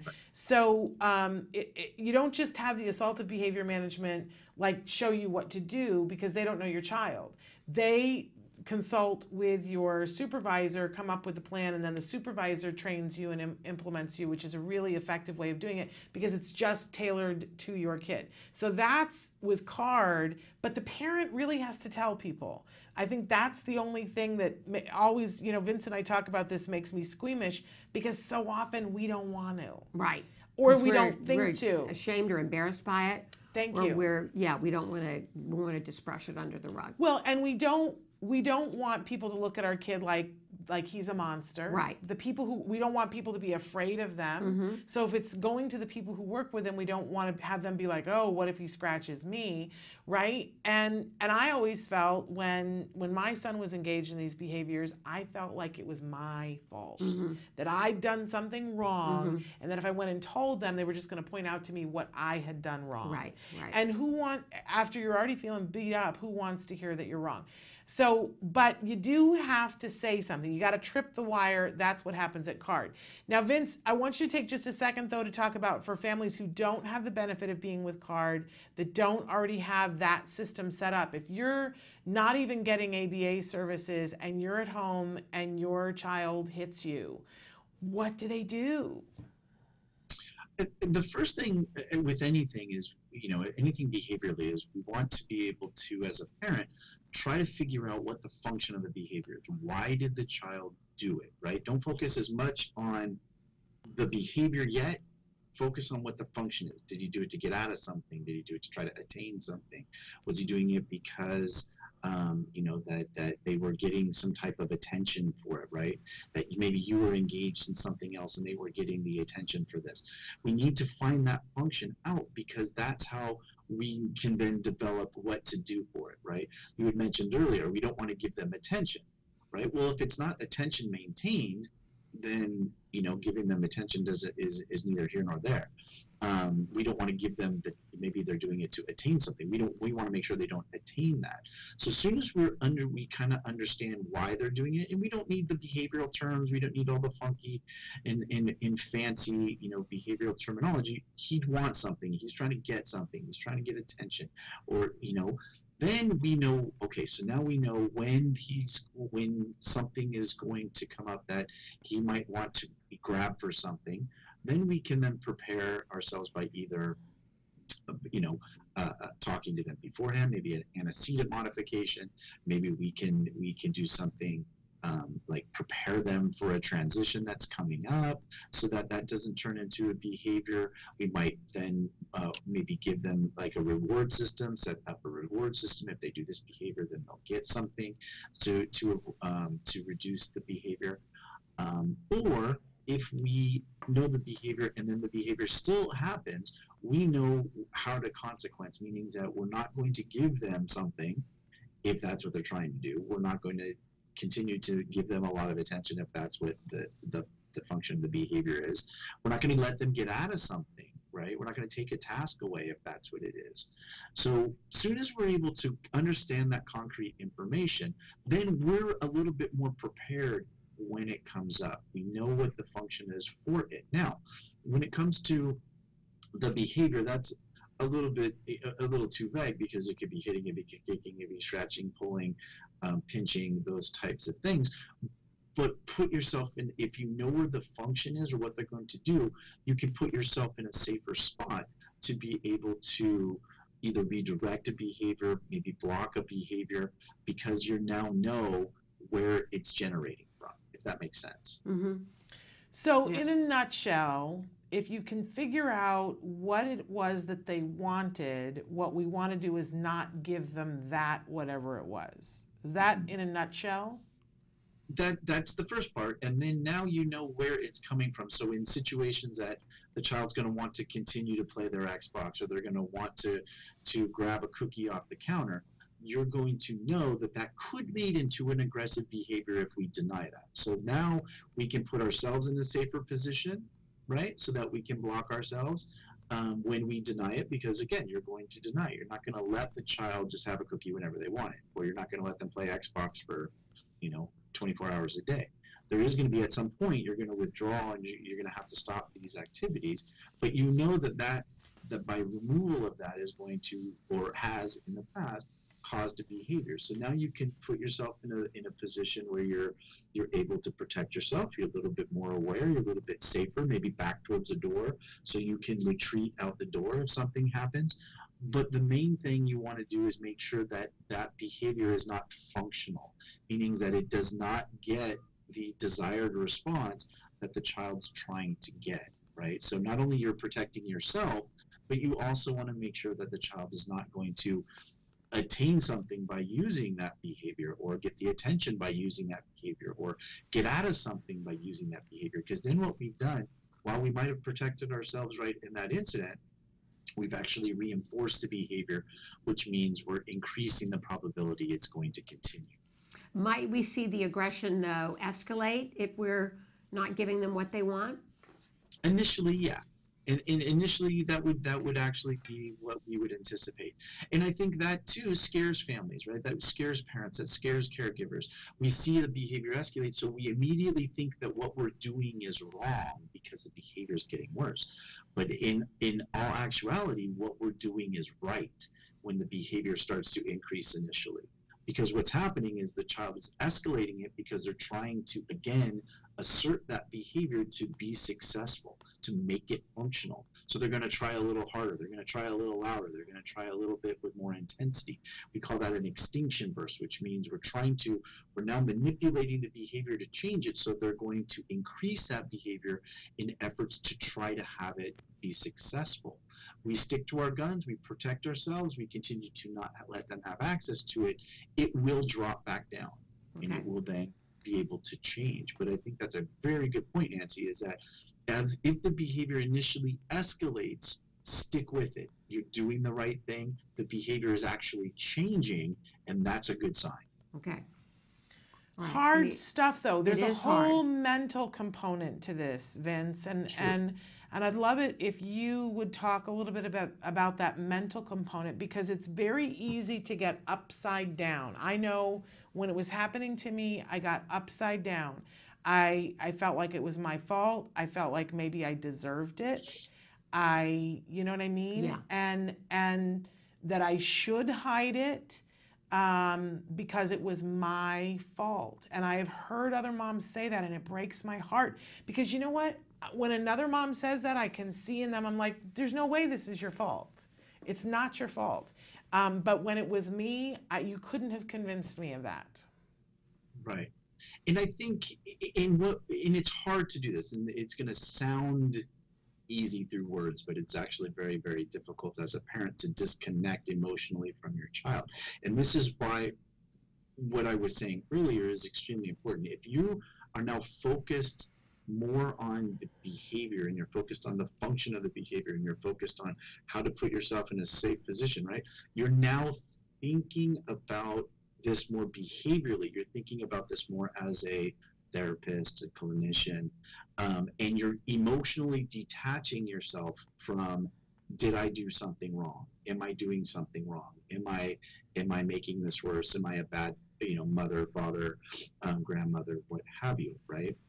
We have to do what we can to cognitively shift it from here to up here, right? We have to move it from our emotional responses to our cognitive responses. And that's why if we're focusing on the behaviors, we're focusing on the function of the behaviors, or again, if you have a behavior plan that you're following it, if you don't, you're putting yourself in a safe situation. But that's going to help give you the confidence that you're doing the right thing. And now you're thinking through things more logically. You're responding more logically to this. It's like, okay, he's doing it for this. It's not about me. He's not doing this because he's naughty. He's not doing this because he doesn't like me. He's not doing this because he hates me as a parent. He's doing this because he wants his Xbox for the next 24 hours. And he's using this behavior to get it. He cannot use this behavior to get it, so we're going to go ahead and stop this behavior, work on him using his language, work on him being able to be more flexible with transitions, those types of things. So again, it sounds easier on paper than it is in all actuality, but we want to concentrate on the techniques to help break or to separate some of that emotional responsiveness that we have when our kids do things. Yeah. Well, and I love the idea that there's an element of self-talk here, because there is self-talk happening. My self-talk was, I'm a bad parent. Mm-hmm. I suck. If I'd done this right, this wouldn't be happening, that whole thing. And I will say that one of the things that was really most effective with me is that when they gave me, it's just the same thing we do with our kids. When they gave me an alternative behavior, and my behavior was that I had to become the scientist and take, like, in my head pictures of what was happening so that I could describe it to them later on. Mm-hmm. I have the little sheet, the ABC sheet that we've done here before on the show, where I was, they call it the topography of the behavior, but I was being like a clinician and thinking, okay, well, now he's throwing things and now he's doing this, whatever. It took some of that, and I'm a bad parent mm-hmm. judgment off, because I had something else to do. Right. There were other times when therapists, the first time that somebody really helped me to understand what was happening and how to do planned ignoring, he kept giving me tasks to do. First he had me water all the plants in the house. And I was like, my kid is completely freaking out and trying to pull my pants off and just like completely losing his mind. And you want me to water the plants? And he was like, yep, we've made the area safe. He's safe, you're safe, water the plants. And it was really hard for me, but he kept talking to me, and then he had me dust the television, mm-hmm, mm-hmm. and then he had me go through the mail. But he was there with me talking through the whole thing. And the first time that my son appropriately tried to get my attention, this therapist said to me, very young therapist, said to me, now pay attention to him. And talked me through the whole thing. I can tell you that if I'd been trying to do it by myself, there's no way I would have made it. Right. There's no way I would have made it. Yeah. At about 20 minutes into the tantrum, I was losing my mind. I was crying and laughing at the same time. I turned to this 19-year-old therapist and said, I think I'm going to wet my pants. Mm-hmm. It was so stressful. Right. And he kept saying to me, you're doing great. And, he said, and I'm timing it, and it's been 20 minutes. And he's getting tired. Mm-hmm. You're tired, but he's getting tired. If you just hang out a few more minutes, I think this behavior is going to stop. Mm-hmm. And it really was the last time he did that behavior. So, the value of having professionals work through this with you cannot be understated. Right. Am I right, Vince? Correct.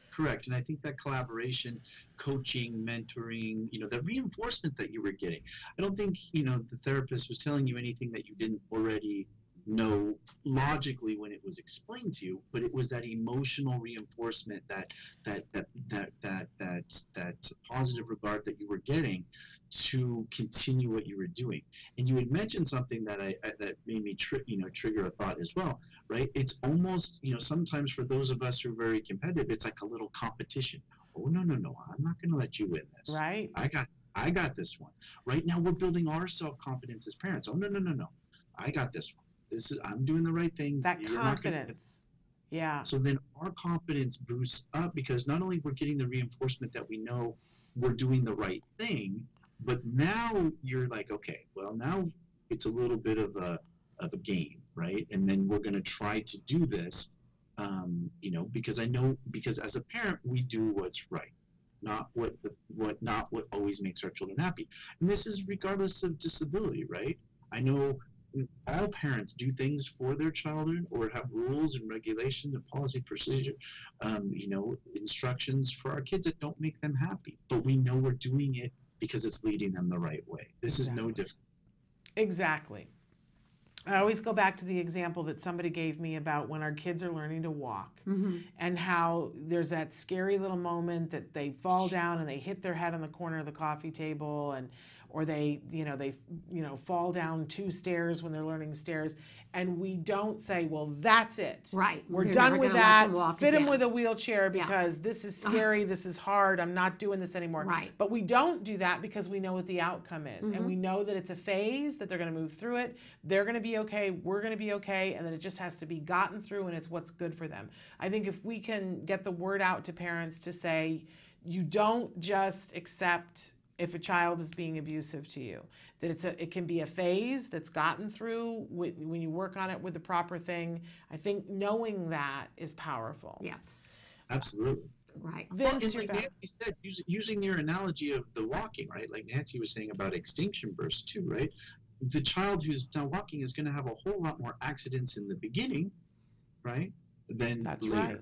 That's and right. That's why we stop in the beginning, even though they're falling down left and right. We don't stop and put them in a wheelchair at that point, as you said. Right. We continue. We continue. We process. We make it stronger. We make them more skilled, as well as our emotions then start going down as we see that they become more fluent in their walking. And it's the same for aggressive behaviors as too. If we can be patient and we can work through the initial stages, as it decreases, our confidence continues to increase. Absolutely. We have to keep that in mind, that these extinction bursts are natural, and we can get through this by persevering.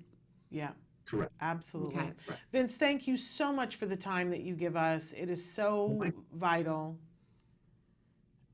I'm sorry. My pleasure. Anything I can do to help the families, help any questions that they have, and any advice that is going to make their days a little bit easier, I'm more than willing to do. All right. Thank you, Vince. Such a wonderful thing. Appreciate Thank you it. so much, Vince. We'll see you next month.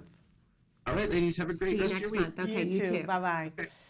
All right, so Okay. shall we take a break and then Yeah, come let's back take a break and wade into some of the pulled news? some news stories that Yes, I'm there's some catching stuff up that I on right now. really So. want to dive into. Right. Okay, All right, good. so stick with Okay. us.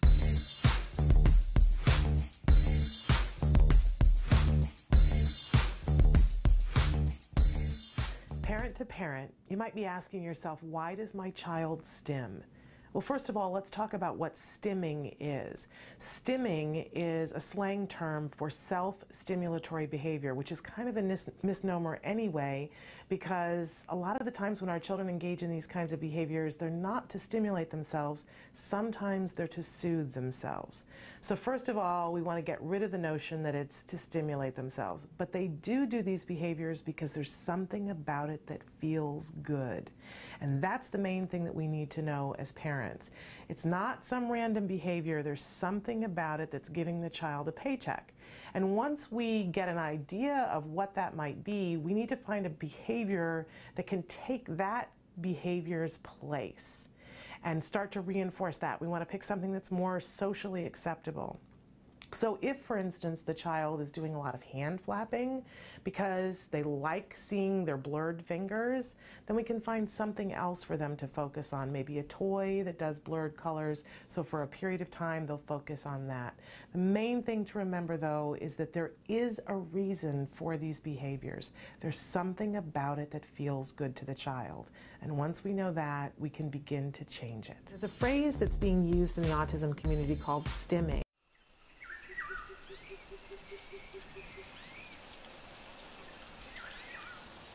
We're very excited because we're in the Noah's Ark exhibit and we're here with Jason Porter. Thank you for taking us on this tour. Oh, thanks for having us. So you're going to show me around a little bit and show me some of the secrets of the Noah's Ark exhibit, right? Yeah, I'd be happy to.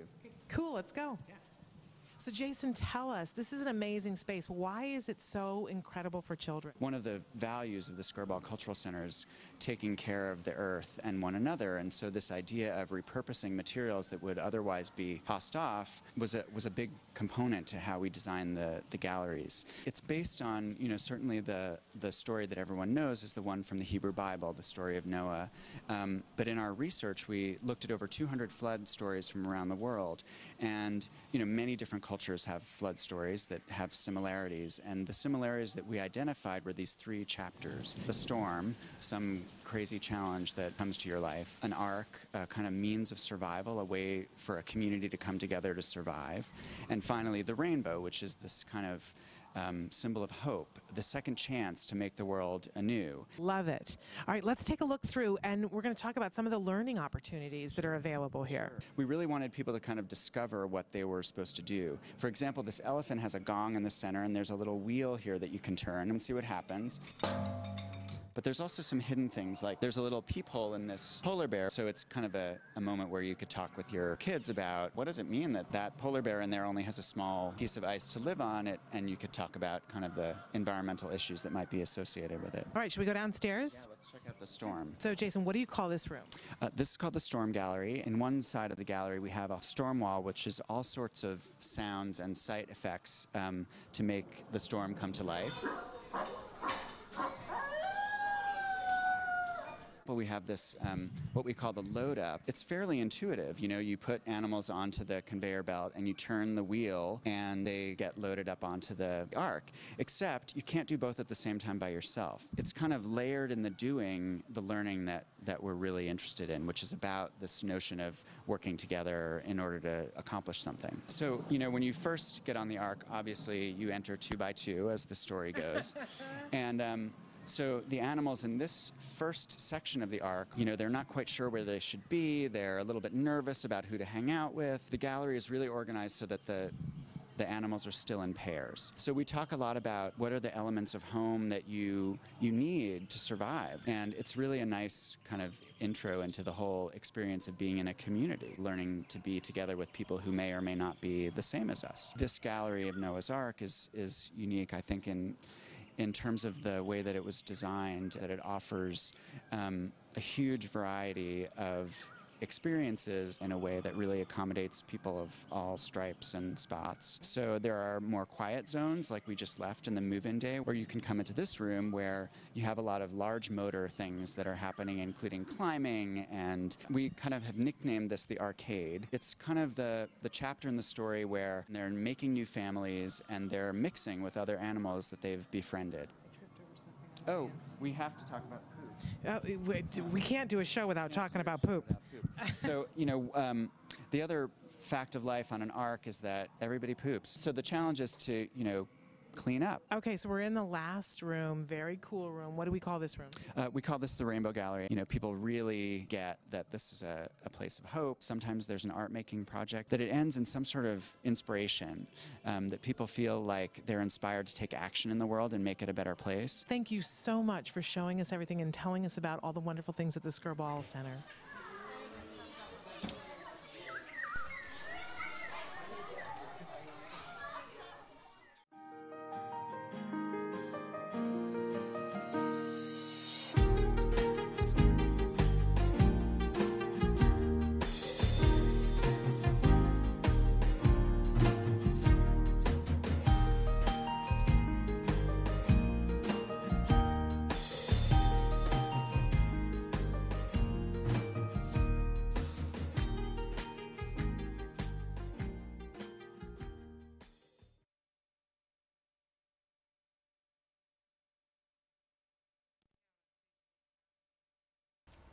Hard times lead to good choices. Many times you're going to find out that change is coming and it's not something that you like to see. Things sometimes just don't work. Sometimes you have to put your child in a new school. Sometimes you have to put them in a different classroom.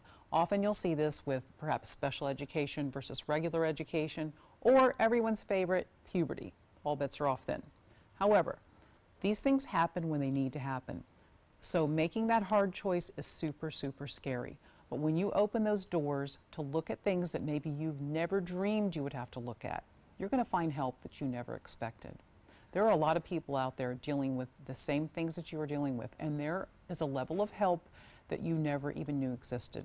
So don't be afraid when it's time to look at the scary problems that you're having. When those things come up, when the aggression increases, when things are falling apart at home, when you're getting the calls from the schools, don't be afraid. Reach out, find out what you need to do. You might need to look at new schools, new housing, you might need to access new levels of service, but I am telling you, you're going to see amazing things. There are children that as they grow do things with the help of others, very specialized support, that you never thought they could do. So once you do that and you meet the child where he or she is and you give them what they need, everybody can do better and you're going to see amazing progress. And we're back with some news stories that have come across our desks. The first one is we've all heard about the dangers of BPA, which is bisphenol A, right? I don't think anybody Bisphenol can A. pronounce it. Yeah, Bisphenol but you've A? seen it. It's on bottles. Yeah, no and BPA safe. Right, lot of no things. BPA. Right. Do you remember back in the day when first autism moms started talking about this? Right. And I remember calling up members of my family who shall remain nameless. Right. And saying, you know, you got to get rid of the BPA in the baby bottles. The baby and stuff. bottles. Right. And I remember heating mine in the microwave. So, right, right, right. sure. Because back in the day, you didn't know. Yeah. And but I remember, you know, when we know better, we do better, Right. right? And I remember calling a friend and actually somebody in the family and saying, you need to get rid of the baby bottles. You need to have BPA-free ones. You know, do you need me to tell you which brands? And the response was not, you know, welcoming. It was like, oh, are you kidding me? One more thing. And believe me, if there was something in the baby bottles, we would all know about it, right?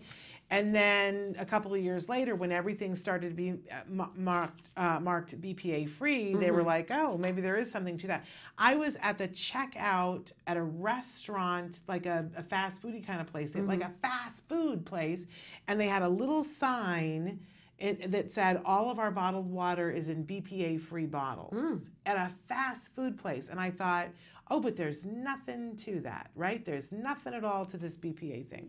Well, this study says that they've got studies showing that that mice pups whose grandparents have been exposed to BPA had different vocalization patterns. So take a look at this title here of this. This is in Science Daily.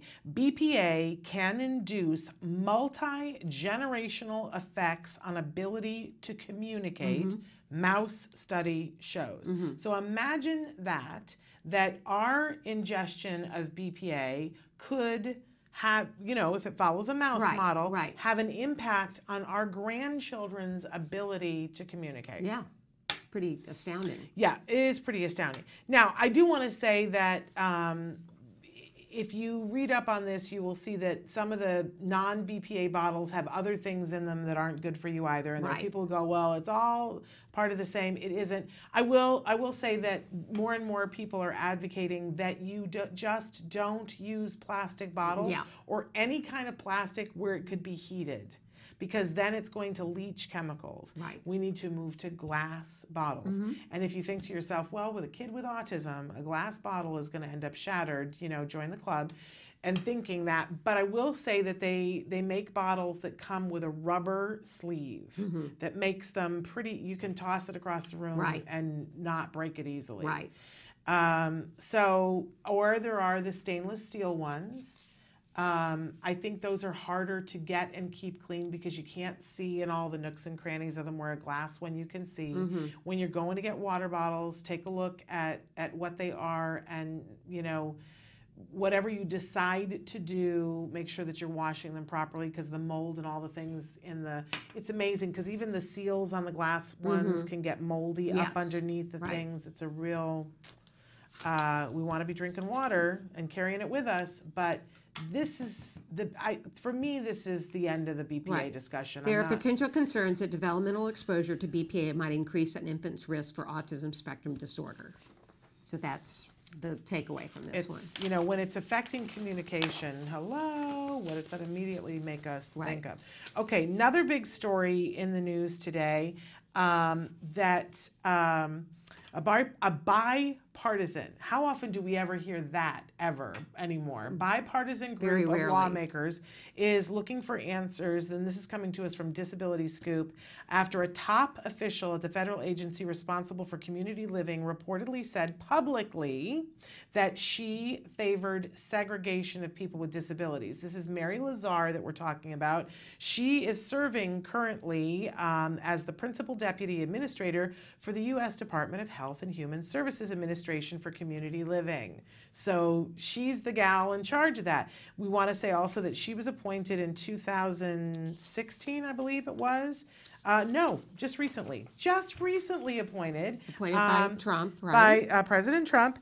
And so she took over in June of 17. So this is one of her first official acts, that she went to be the keynote speaker at the Autism Society of America conference that was just held last week. And at that conference, in her keynote, said something that the people at the conference, there was enough concern that a bipartisan group of lawmakers has issued a statement about, you know, her saying that she favored segregation. Right. They're concerned about it, and because she fired back though on she Twitter. backtracked. She backtracked. It was the same, very similar to what's happened with could and couldn't with President would Trump. and would and wouldn't, Would and and wouldn't, says, could and "Oh, that's couldn't." not what I meant." Right. I didn't mean to say that this law that has been on the books since 1999, The Olmstead, which right, we're going to talk, ADA, which we're going to talk about in a second. I didn't mean to be flying in the face of that She said she standing decision. regretted and apologized for her words at the ASA conference. ACL believes people with disabilities have the right and choice to live in the community. We work to expand those opportunities and are 100% committed to that mission. We also recognize Olmstead gives people the right to other choices. Which is a mistake, because that isn't what the Olmstead Act says. And so even though she has retracted, people in the disability community are still very concerned that the person who is in charge of this, first, look, people make mistakes, like we get that, people make mistakes, but my thing is when you make a mistake, if you are surrounded by the right people and you make a mistake, those people will say, did you know that you said this instead of this? And you go, what? Oh, that's not what I meant to say. What I meant to say was this. When it's after people have come forward and said you made a ginormous mistake, that you go, oh, I regret having said that. To me, that's a problem. To me, that's a big, huge problem. And we all need to be vigilant, because everybody's having the conversation of the wouldn't with President Trump. But the only people I see having this conversation are this group of lawmakers and Disability Scoop. And she's also is also said to have expressed similar sentiments to those shared at the Autism Society conference during another appearance earlier the same day at the National Association of Councils on Developmental Disabilities. So she did said this it not twice. once but twice. Okay, and so where is the staff? How can that be? How can you make the mistake once? That's not a word mistake. Right. Then that's a mistake in that you didn't know what this law is, and then frankly, I'm sorry, you should not be in this job. Because Olmstead has been around since 1999, and let's clarify, because even when she quotes and says it's about choice, that's not what Olmstead is about. Olmstead is a decision that upheld the ADA's integration mandate. It is the groundwork upon which we all stand when we say you cannot segregate my kid. And this was a Supreme Court ruling. Original ruling was lower courts in the state of Georgia, but I don't have all of the pieces here because I wanted to be able to read. Do you have where it says exactly what it is? Because it's not about choice. Well, it's about Ruth Bader Ginsburg delivered the is. opinion of the court. States are required to place persons with mental disabilities in community settings rather than in institutions when the state's treatment professionals has determined that community placement is appropriate. And she goes on to say the transfer from institutional care to a less restrictive setting is not opposed by the affected individual, and the placement can be reasonably accommodated, taking into account the resources available to the state and needs of others with mental disorders. So, but it's this whole idea that used to be that anybody who had any kind of a deficit were put they created these facilities that were outside of town, and the history behind that is that they felt that it was contagious. Institutions. They were institutions, and they were as far away from town as possible, and let's just keep them all together. And when Olmsted happened, it changed the entire dynamic of how we do things, and we don't believe in segregation anymore. And for her to misspeak twice in one day and then go, oopsie. Right. That's a big oops. That tells me she doesn't know what she's doing, and her staff either is afraid of her or they don't know what they're doing. Right. But we need to be vigilant as parents, because this kind of oopsie, I didn't know there was a law on the books, this scares me. Very scary. Scares me a lot. Okay, I have a topic that I wanted to, because we just have a couple of minutes, but I'm getting a lot of phone calls from parents, and I said to Samantha as we were starting the show, I want to do a thing on insurance next week, and I want to bring some insurance experts in here. But we're getting a lot of phone calls from parents. It's the middle of the year, and people are writing in and going, oh my gosh, I just got a bill, and I can't do this, and I'm going to have to cut back my ABA. Is it for their copays? They got a bill for their copays, and they're having a freak out moment. And then I, of course, am saying to them, wait a second, what's your out-of-pocket maximum? And I'm finding that people, and I was fuzzy about this too, I'm still not the perfect, but I'd like to take just a second to see if we can work through this. So you have your insurance, and everybody's insurance is different. Right. But for most of us, we have a copay. Right. So you go to the doctor, and your copay is different for some doctors. It might be $10, it might be $15, it could be $50, right? But that's your copay. And you pay the copay until you reach the deductible. Right. So your deductible might be $2,500. So you keep paying the copay, you pay keep paying it until you get to $2,500. If you get to $2,500, then they stop making you pay the copay, and some insurances make you go to an 80-20, where they'll pay 80 and you pay 20. Others, you don't have a copay at all, but you just have a deductible. So it's until you pay $5,000 and then you pay the 80-20, okay? But those numbers are separate from the out-of-pocket maximum. If you look at your policy, you should be able to find it fairly easily, or call your insurance person. That's the magic number, the out-of-pocket maximum. And they're going to give you a number that's out-of-pocket for individual and out-of-pocket for family. So let's say that the out-of-pocket for individual is $6,230, and for a family, it's $14,000, right? So let's say that you have Bobby, and Bobby has autism, and you're taking him to card, and every time you go, you get a bill for $25, and that could be 3 times a day, and it feels like you're being choked. But you get to this point in June, and you're like, I'm buried. I can't pay it anymore. But it's possible. The first question I'm always going to ask you when you call me this is, what's your out-of-pocket maximum? Because it's this time of year when you're feeling it the most because you've spent so much money that you might be $600 away from your out-of-pocket maximum.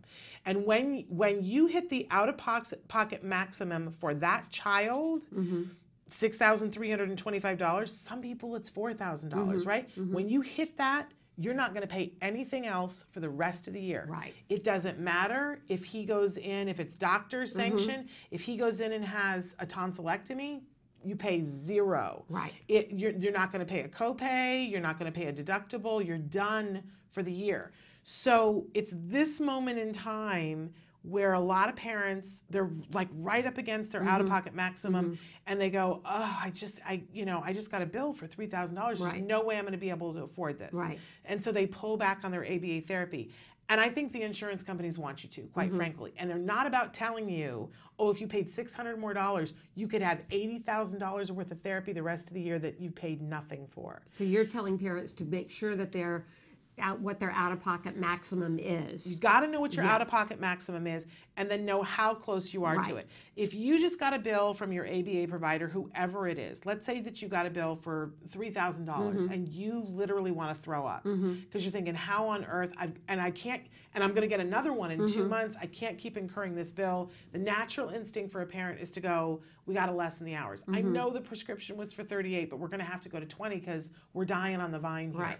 And if you're like $800 away, apply for a grant, have a fundraiser, whatever, get that $800, call the ABA provider and say, I'm this far away from my out-of-pocket maximum. Can I make a payment plan? Okay.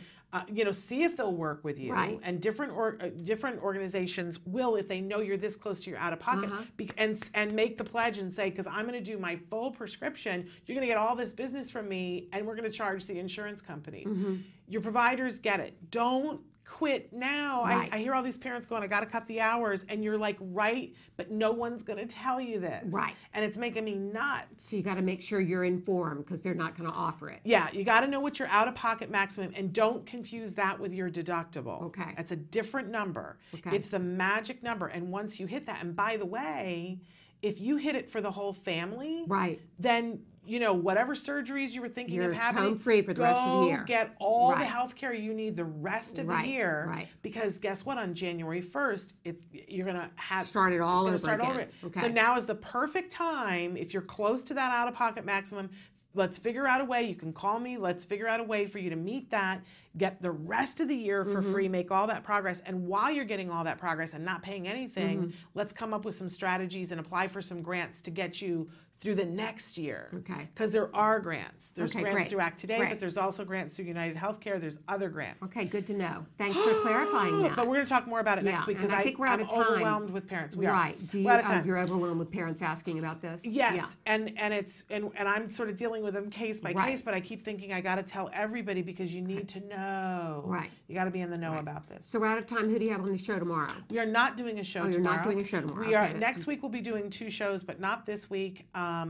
And then the week after, I think just you are going to be here. Okay. I'm not going to be here. We'll have Okay. to talk about All right. that. All right. So Sounds good. that's all the time we have time for. All the time we have time for. And that's it. That says it all, doesn't it? But I will see you next Wednesday. Until then, give your kiddos a hug from me. And give yourselves a hug from me. Bye-bye. Bye-bye for now.